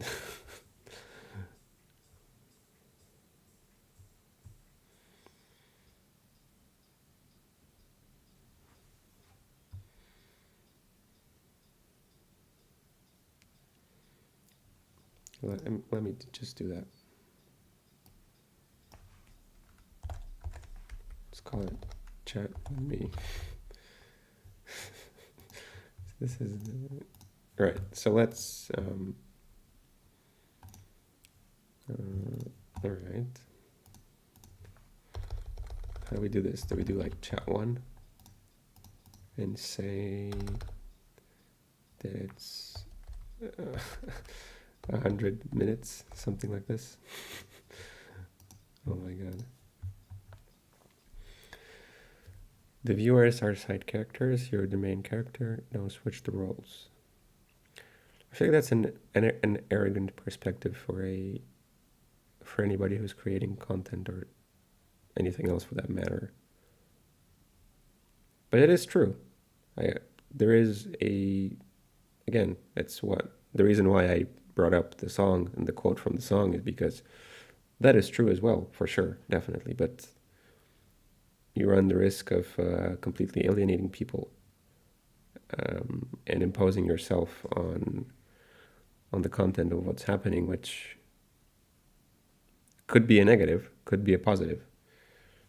And the counterbalance to that would be to perhaps listen to the people and ask for their feedback every once in a while, which is also a good idea. So both of those ideas are true at the same time. Hence the reason for me to... Yay, Gracie from Yappington enters the chat. That's not arrogant. I don't know, to me it sounds like that. Perhaps it's just, my understanding of it.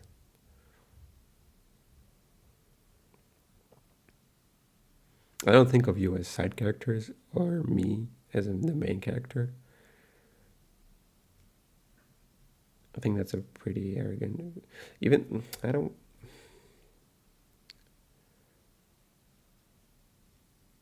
Perhaps arrogant is too harsh of a word. Self-centered probably is.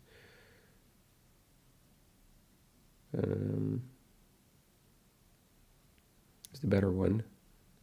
Less negative connotation to it. You're caring about people who are not even here.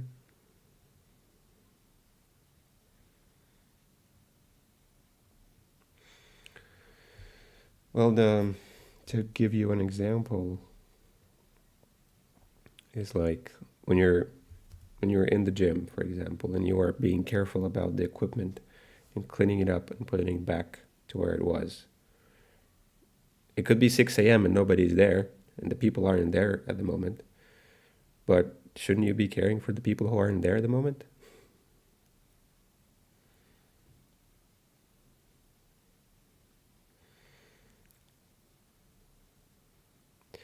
Me and Ashna are here, and we said we liked it, so we liked it.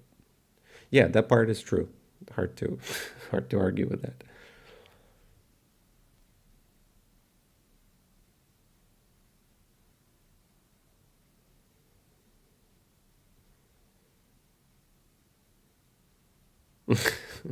No,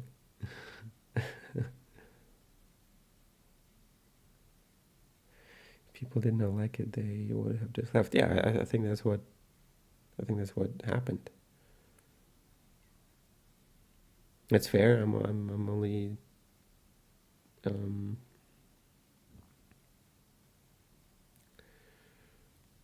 I don't know. I guess consistency and perhaps consistency isn't the word. More like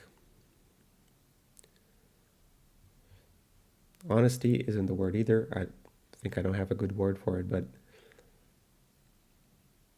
I don't find it to be I don't like it when I'm saying things and not actually doing the things that I'm talking about. So to me, just being in this moment, rather not being in this moment, but after we had our chat session, I just felt like I wasn't doing what I was declaring that I was supposed to do. You know what I mean? And we didn't leave, right? Right. Yeah, yeah, and I appreciate that. I'm just saying that, like,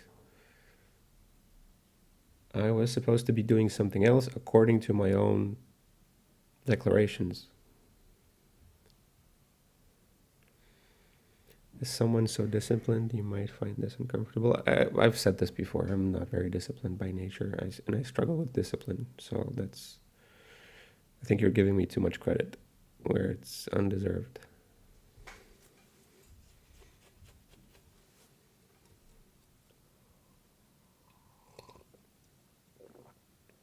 I think it's not in the same category, but it's adjacent to like clickbait. You know, if I want to bait people who are looking for focused study sessions to come in and just chat with me, it's kind of baity, you know. It was a focus session. You just forgot to set the timer. That part is true. Did forget to set the timer for whatever it was. If you are not disciplined, then I am a sack of potato.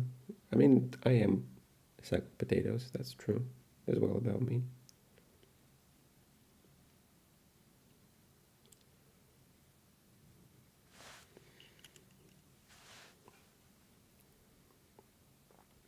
I think I can be more disciplined and less disciplined. Depends on, well, a lot of things, but I don't think this is a natural thing for me. In fact, I think not like by nature. I think I'm quite the opposite of being disciplined. I am a massive sack of potatoes, and me trying to be disciplined is something that is like an acquired skill and approach to be the antidote to me not being disciplined by nature.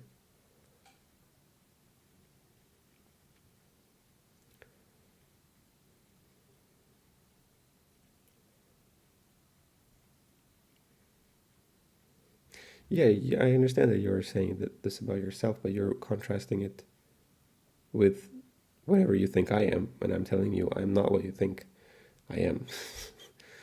Your perception of me is somebody who is supremely disciplined is not, I don't feel like it's completely accurate because you don't know about me. Okay, I think at this point you do know fairly well quite a few things about me, but the image I'm projecting may be deceiving in that I'm not just like a robot, you know? Not nearly as disciplined as I would like to be. You're like putting yourself down and contrasting it to me, which is not like, it's, just not true. Like, I'm okay. Okay, old man, I'm hurt. No, I didn't mean to. Sorry.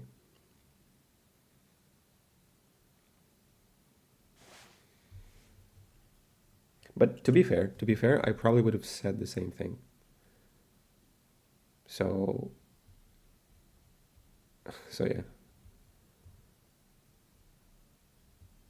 I think it's actually it happens. I think quite often. Um, at least I think it happens quite often with me. Is that when somebody else is doing something that I am often doing, I am giving them advice and discouraging them from doing that thing. But then I am actually the one who's doing it every day.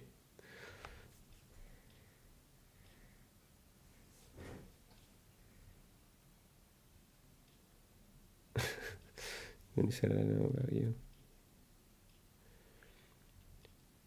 the age factor is taking in.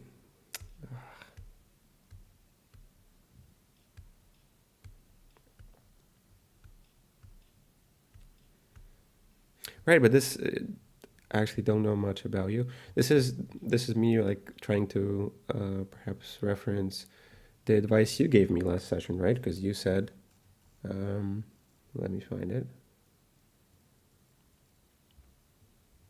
People are fake. We cannot do anything about it. And your philosophy in life is for myself to never compare myself with others. So in that context, there's a great element of useful strategic thing in this, but you're doing it right now. Like you're putting yourself down and comparing, not even to a real example from a real life, somebody you know personally, but to somebody who's sitting in a hoodie on stream, and comparing yourself to like a virtualized version of me that isn't even like you think I'm disciplined, but you've never like actually went through a day with me, so you don't really know. And for all you know, I can be lying about my discipline and my routine and schedule and not be completely honest about it, willingly or unwillingly. You know, people do that. Sometimes you're just not realizing that you are not being consistent in what you're saying. That happens as well. So I don't think you should be putting yourself down, and that's it. Using my own words against me. I don't think there's anything wrong with it. I didn't mean to like, if you put it like this, using my own words against me, it's not. I think you are factually correct in that I am quoting your own words, but my intention isn't to be using them against you, but rather reference the point you made earlier, which I think was a good point. No, please take over. I am losing against. We're not fighting for anything. This is just we're just talking. There's no winners and losers here.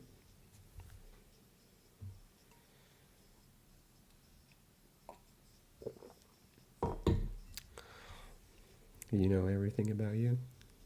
All right, I forgot you were actually an FBI agent.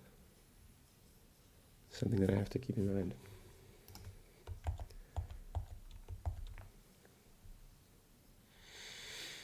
Crazy from the FBI enters the chat.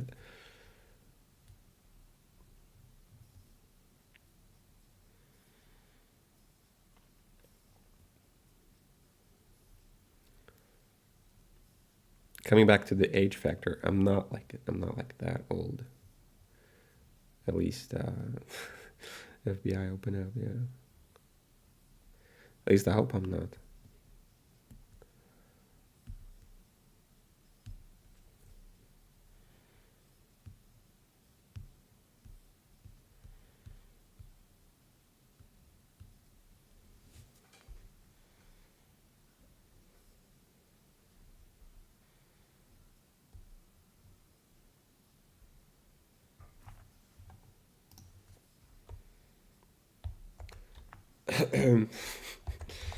Yeah. Old man.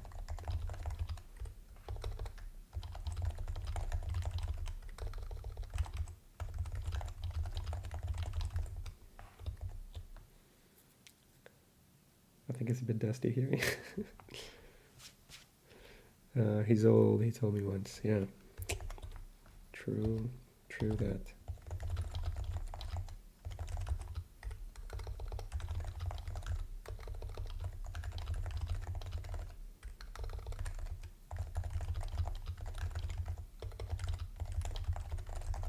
Let me throw some ASMR at you typing, just to spice things up a little bit. I will believe anything Gracie says. Yeah, same here.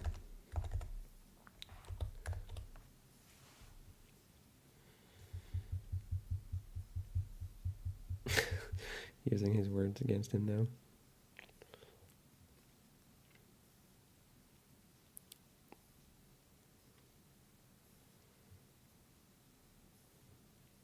Again, that's not how I meant it. Not really trying to use anything against anybody here.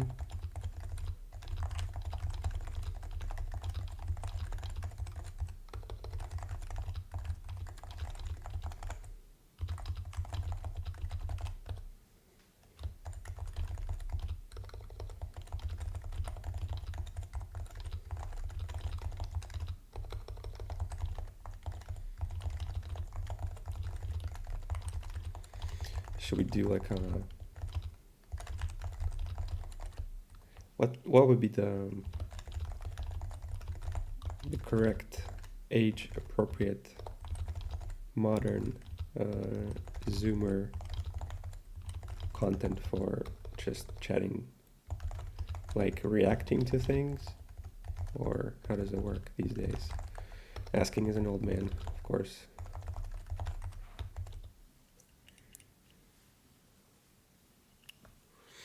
I went to a wedding today. It was fun. Had good food and dance a lot.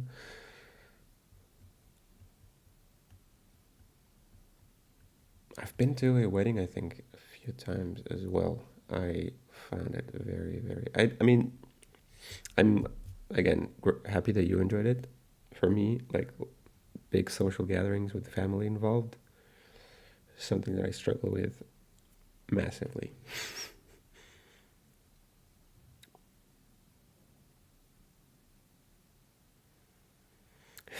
Dementia is taking over. You can ask me if you forget anything about your speech, about yourself.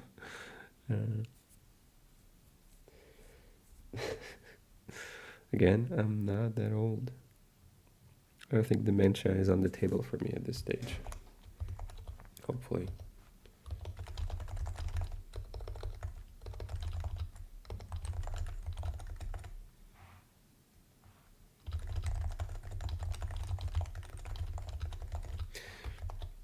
Hot take here, I think weddings are just stupid. This is my personal opinion. But I just don't understand, like, I honestly don't get it. In our culture, we have hundreds of people. Yeah, I think in our culture too. One of the good things about my culture. As long as I'm doing this stream, it's all good. Yeah. I can always ask you for things in chat. But yeah, I think weddings are... I'm not considering being married at this stage, but if it ever happened, I don't think I would be throwing a big wedding party. I don't see the point in that.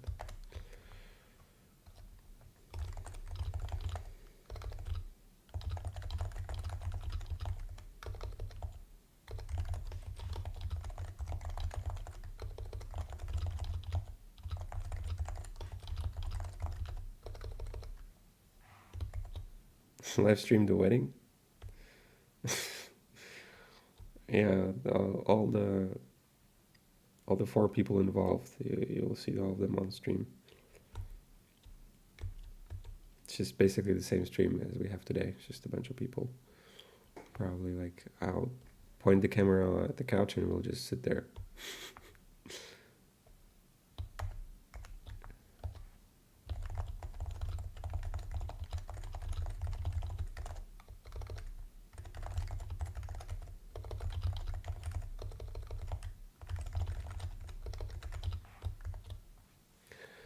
I don't understand the hype in weddings. I would invest the money in my personal matters and being a people pleaser. Exactly.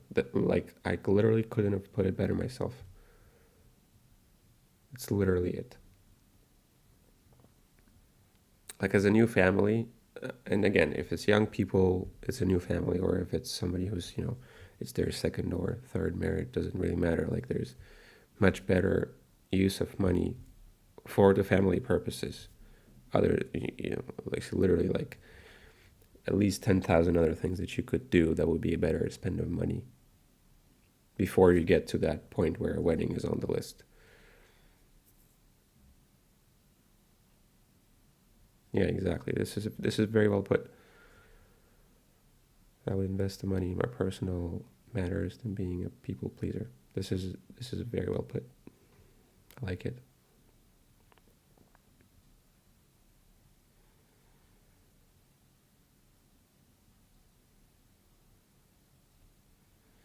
And it's not just that. It's like spending the money is one part, but I don't know if you ever talked to somebody who actually had to go through and plan a wedding. That's crazy. Like, it's like 3, 4, sometimes even more, just months of your life taking out for like organizing a party. I like some colleagues of mine. Well, those are the weddings that I actually have been to. The ones that I was invited to by my colleagues. Prior to the wedding actually happening, well, it's like the only thing they spoke about for month and month was how much of a pain in the ass was planning the wedding and how annoying it was. And, in the back of my head, I was listening to them, and of course I was, being accommodating and participating in that discussion, but in the back of my head, I'm like, so why are you doing this? Like, if it's so annoying, so hard, so expensive, like, and such a pain in the ass to organize, like, why? But of course you can say something like this to somebody who's about to get married, but the thought was in the back of my head all the time, and is every time somebody speaks of a wedding.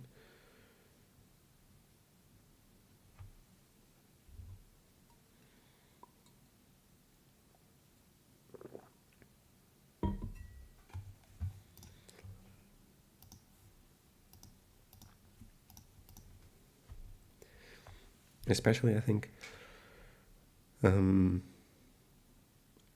wedding that I've been to most recently, I think, was a few years back. And the issue in my area was that a lot of places that host things like this died during COVID. Literally, businesses had to close up because they couldn't. It's like event hosting isn't a particularly attractive business in terms of margins, so they were always like not very stable. But when you couldn't do a public gathering for at least a year, a lot of them died, and so the ones that stayed up and managed to survive, there was now like a long queue, like huge waiting list. So if you wanted to get married, you would have to like wait for 2 years until it's your time to actually be able to throw a party. There's like 100 plus people. So I'm like, again, why are you doing this? Like, is it really about the party or in the wedding? Like, why do you need to attach your connection to somebody and this supposedly beautiful thing happening in your life when you're merging two lives into a family and all those beautiful things? Why do you have to tie them to an event that you're then forced to delay this moment for 2 years because of a party?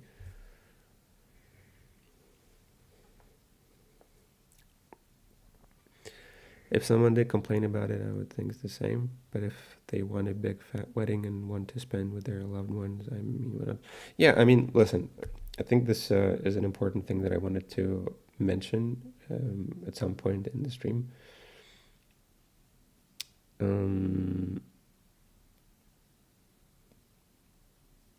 I think it's very difficult to express any kind of opinion without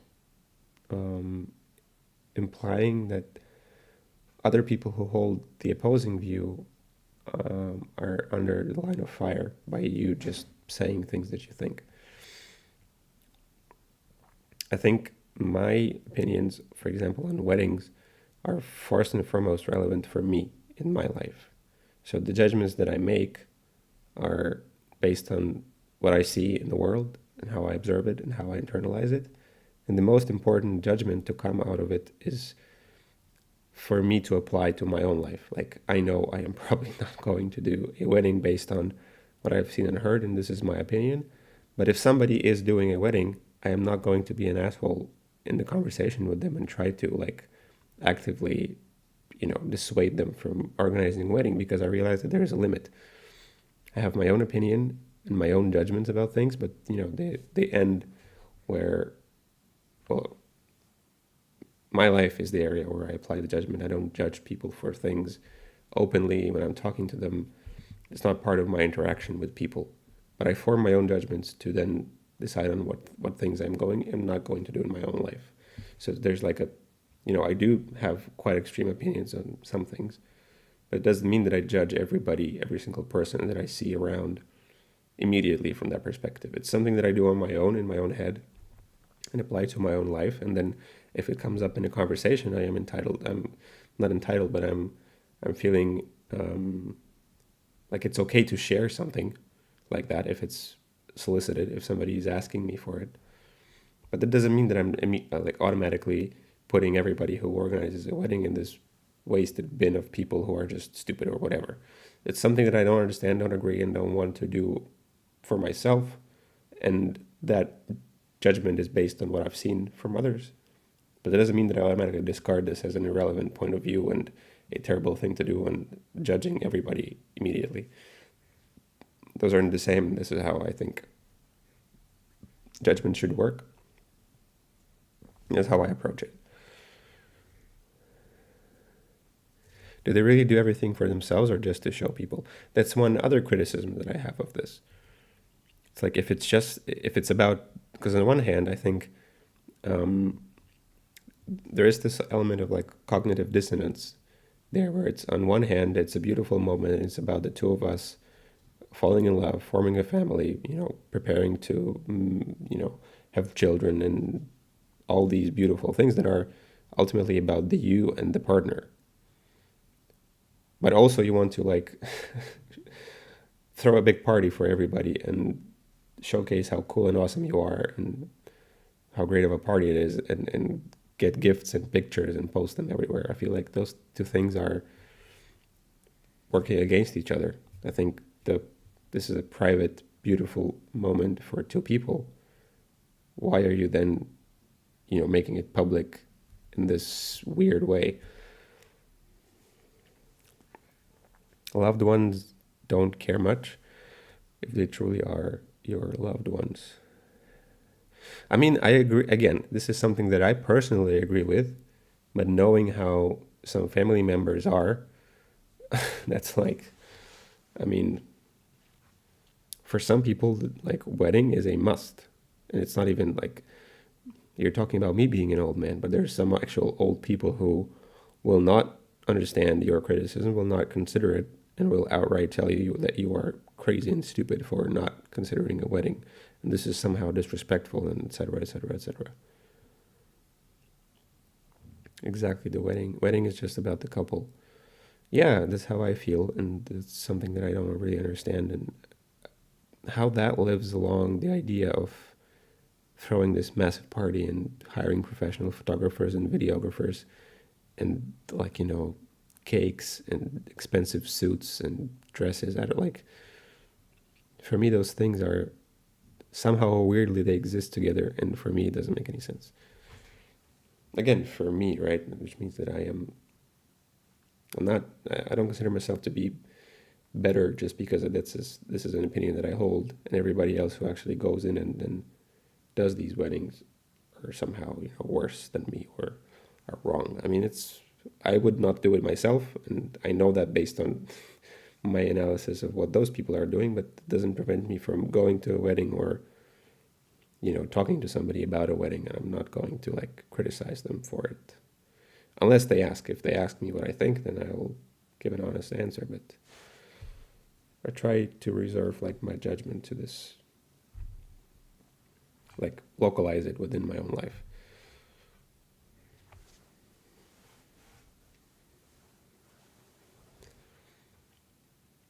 Spend time making memories, not in pleasing people. Yeah, absolutely, 100%.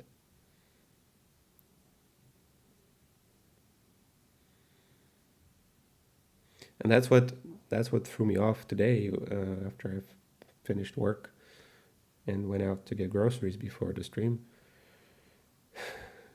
I already mentioned this. Today was like the second or third warm day when there was actually sun out after the winter. And of course, the first thing that I do when I get out is I see people just taking pictures of everything and making selfies and posting about the weather, about the sun, making selfies and stories instead of actually, being out in the sun and spending time making memories. They are like recording it and posting it somewhere. It's like, I don't know. It's weird. Weird that this is now the norm to me.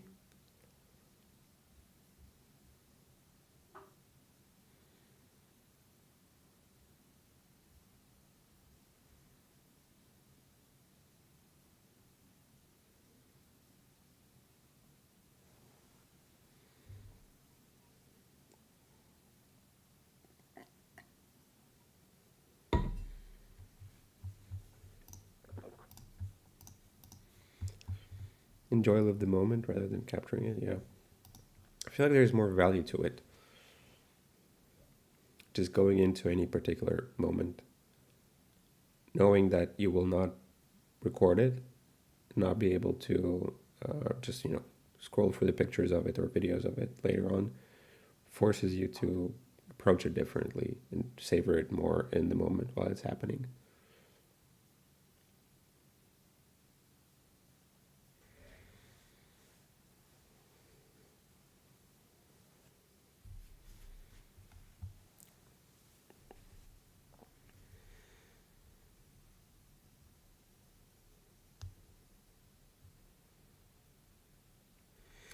Get reminded of the memory if I capture it or record it once and enjoy it.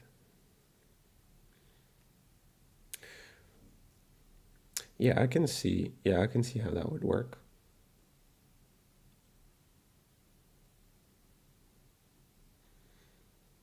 Yeah, I guess you're right in that sense. It's sort of like the reason why I put sticky notes with things on my wall is because I want to remind myself of something. So I guess there is an element of utility there as well. I found pictures of my friends today and was reminded of the beautiful memory. Yeah, this is a good point actually.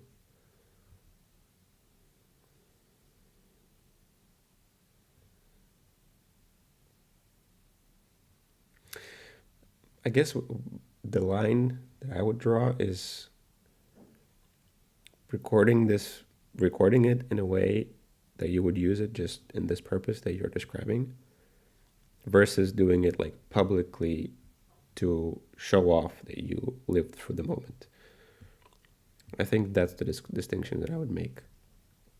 If you pull out your phone and take a picture of something and hide the phone and move on to live through the moment, and then occasionally scroll through it in your gallery and remind yourself of it, I think that's fine. But if you see sunshine, it's a beautiful sunshine, and what you do is like you pull out a selfie camera and record a story and throw it on Instagram. That's weird to me. But then, It's like I said, who am I to judge? I'm not going to be doing this myself, but literally billions of people doing it, so who's right? Who's missing something? Maybe it's me, actually. Not for flex, but for memory, yeah. But then, flex seems to be the currency these days, so again, just feels weird to be like, everybody's wrong. I don't know, maybe I'm just missing something, and that's the only problem there.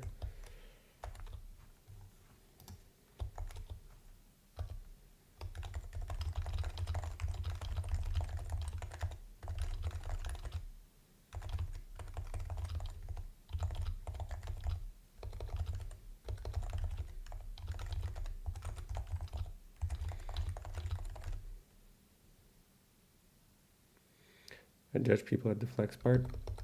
Yeah, me too.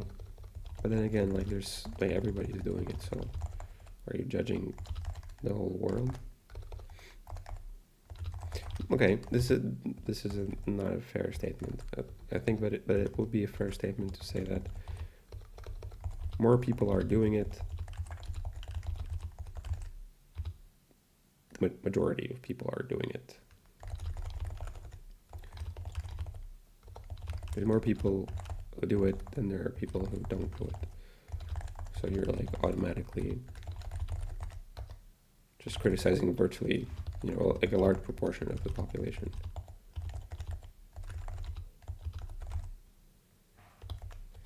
I judge people everywhere, kind of evil. I think this echoes back to what I said. I think I feel like I do that as well. But it's private thoughts. That's how you form your opinions about things and decide what's right for you and not for you, and what you're going to do and what you're not going to do. The judgment is a part of it, I feel like. Comparison as well. But if you judge people and you're actively expressing it at every possible step and trying to let people know that they're wrong. In other words, if you're too serious about your judgment, to the point where you actually believe it 100% and you are not allowing for the possibility of you being wrong, or assuming that this is the only right way to see things, then that becomes a problem. And I do think that I am more judgmental than others, and I do judge people a lot, but I try to keep it to myself and not be too serious about it.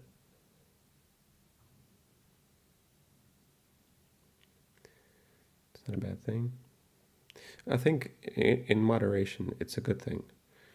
But too much of a good thing is a bad thing, which is about lack of moderation. Everyone in the world does it. Give it to yourself. Yeah, I think we all do.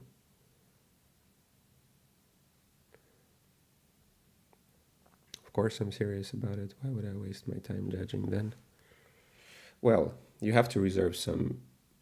You have to have a margin for being open to reconsider things, right?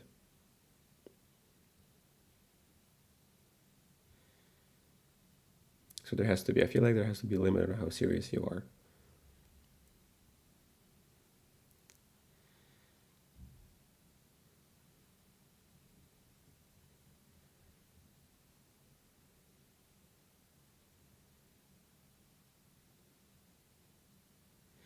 You need to be serious enough, but not too serious. So that I feel like there should be still some margin left there for you to be able to reconsider your opinion and change it. If good arguments present themselves to you or are presented to you by somebody who has good arguments.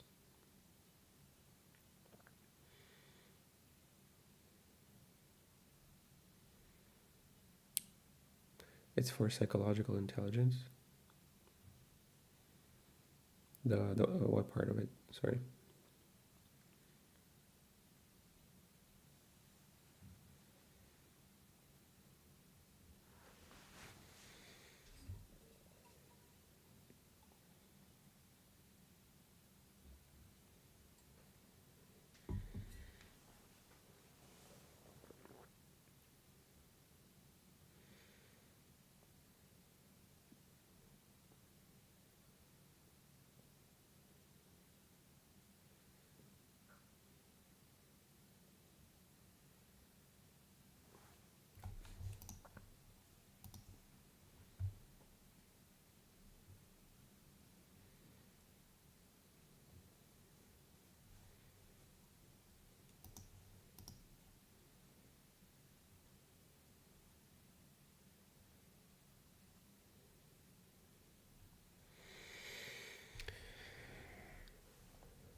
forms a level.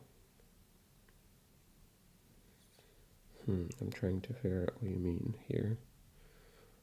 Of course I'm serious about it. It's for psychological intelligence and forms a level.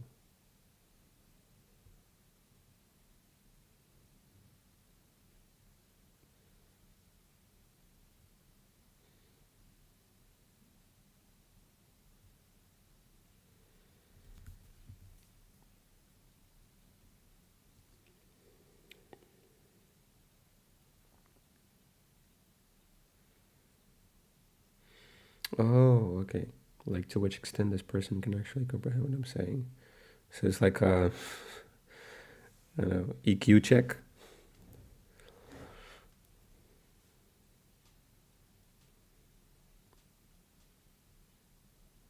So you're trying to establish a baseline for basic comprehension by expressing your judgment and seeing how somebody reacts.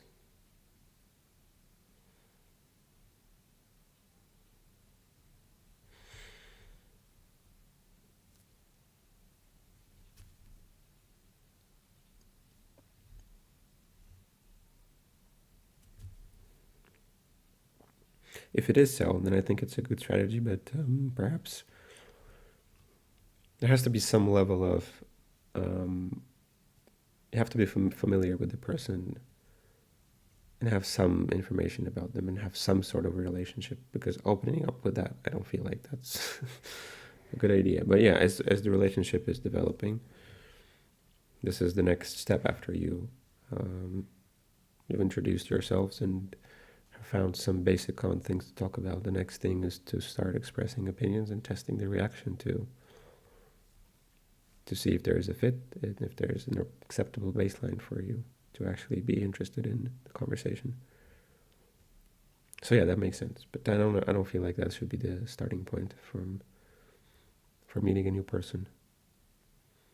Hey, I'm Gracie. I find weddings to be a waste of time. How are you today? I don't know. Like I don't think that's a good opener. Just to EQ, IQ check people right away. See if they react and what they say to that.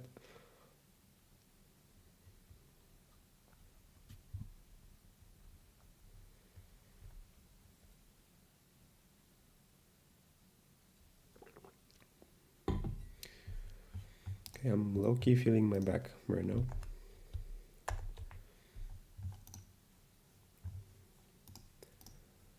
So I think we should put a cap on this.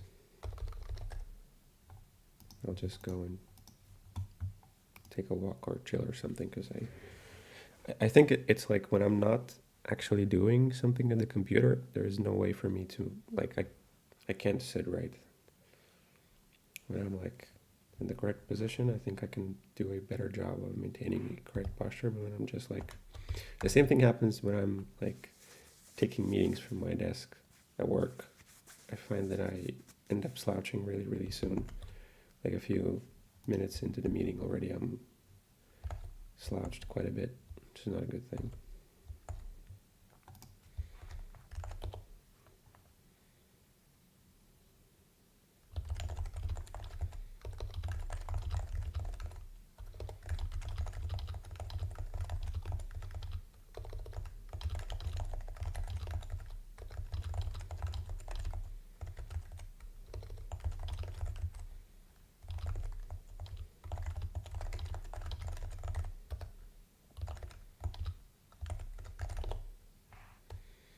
Dance for a while. You don't want to see that. Trust me.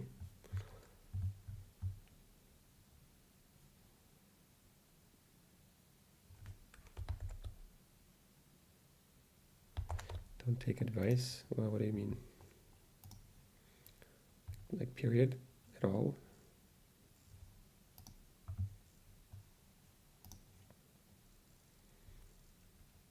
Again, I think we landed again on this point where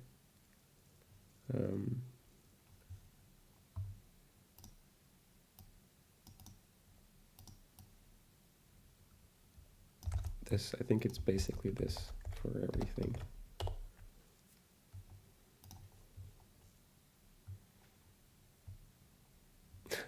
change my thoughts midway.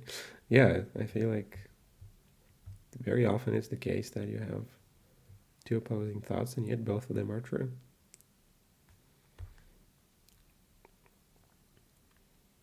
I'm usually half joking most of the time. I think I read some, I will not be able to pull it up. There was a study or an article about the half joking approach. But I think it's a sign of you being in a similar place where you realize that on virtually all topics, there's usually several different opinions that are opposing, but there is an element of truth in all of them. And so you end up stating your position half jokingly because you feel like you want to have your hand in all of the pots a little bit because you resonate with some parts of all of the ideas. So it's a good sign, I think. But the article that I was talking about referenced it as something that is negative,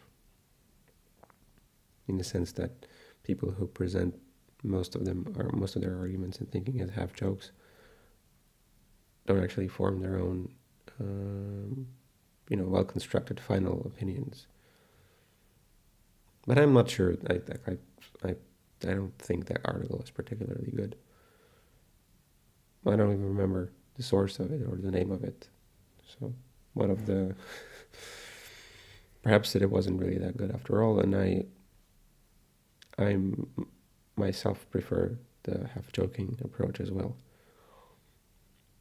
because I think many things that are opposing are true at the same time. So the only thing you can do is kind of like find a half joking middle ground between all of them. Maybe the article was half joking indeed.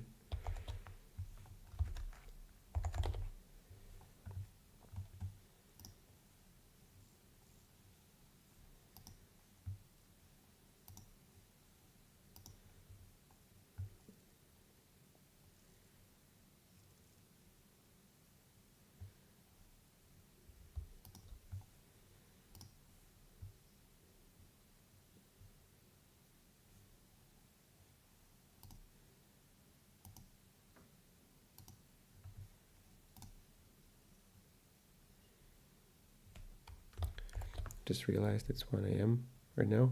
Not even sleepy.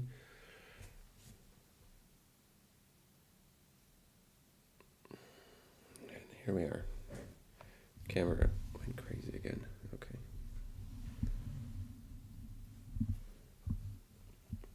Yep. To me, is just like me today. Not really doing what he's supposed to be doing. At this point, you should probably go to bed.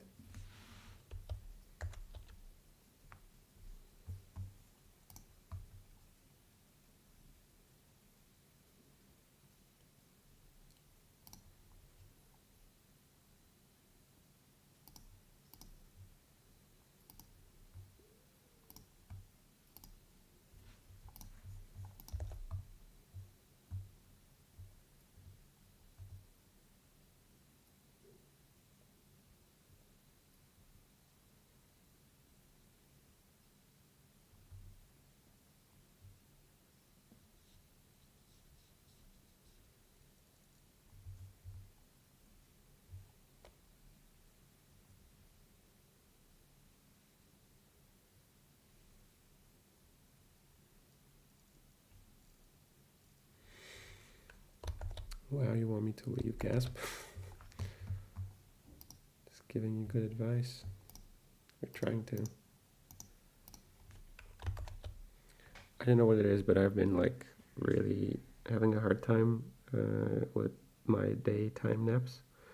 I basically skipped them 2 days in a row, which is not good. I need to reel that back in. Because I am kind of tired in the evenings all the time now. Yesterday and today as well. Because of skipping the naps.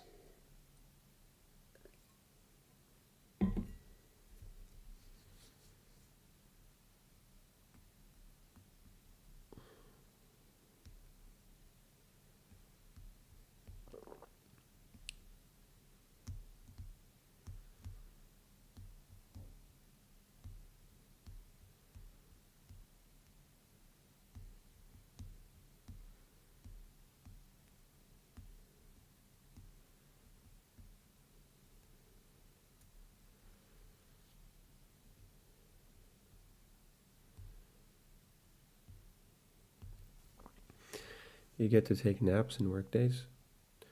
I mean, yeah, if you wake up at 5 a.m.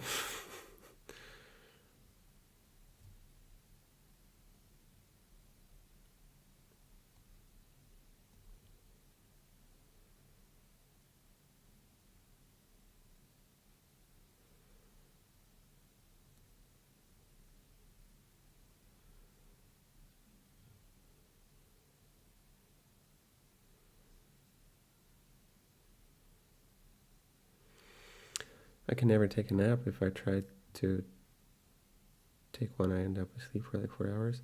Yeah, I used to be like that as well. This schedule is a recent change for me.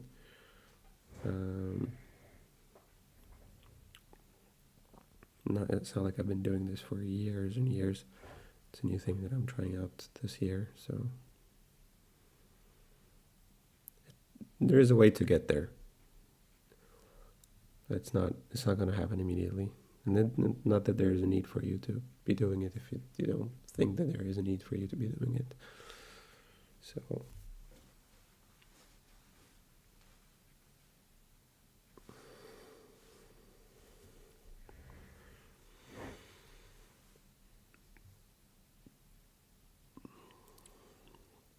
okay, listen. I'll be wrapping this up. I really am feeling my back now. So thanks for being on the first semi-official but kind of official chat stream. I enjoyed talking to you. Thanks for the feedback.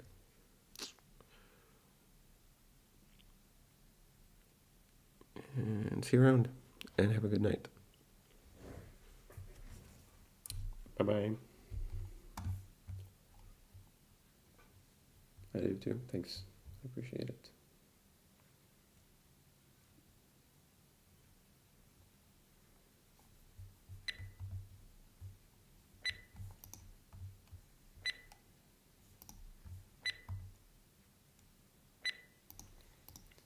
See you later. Bye-bye.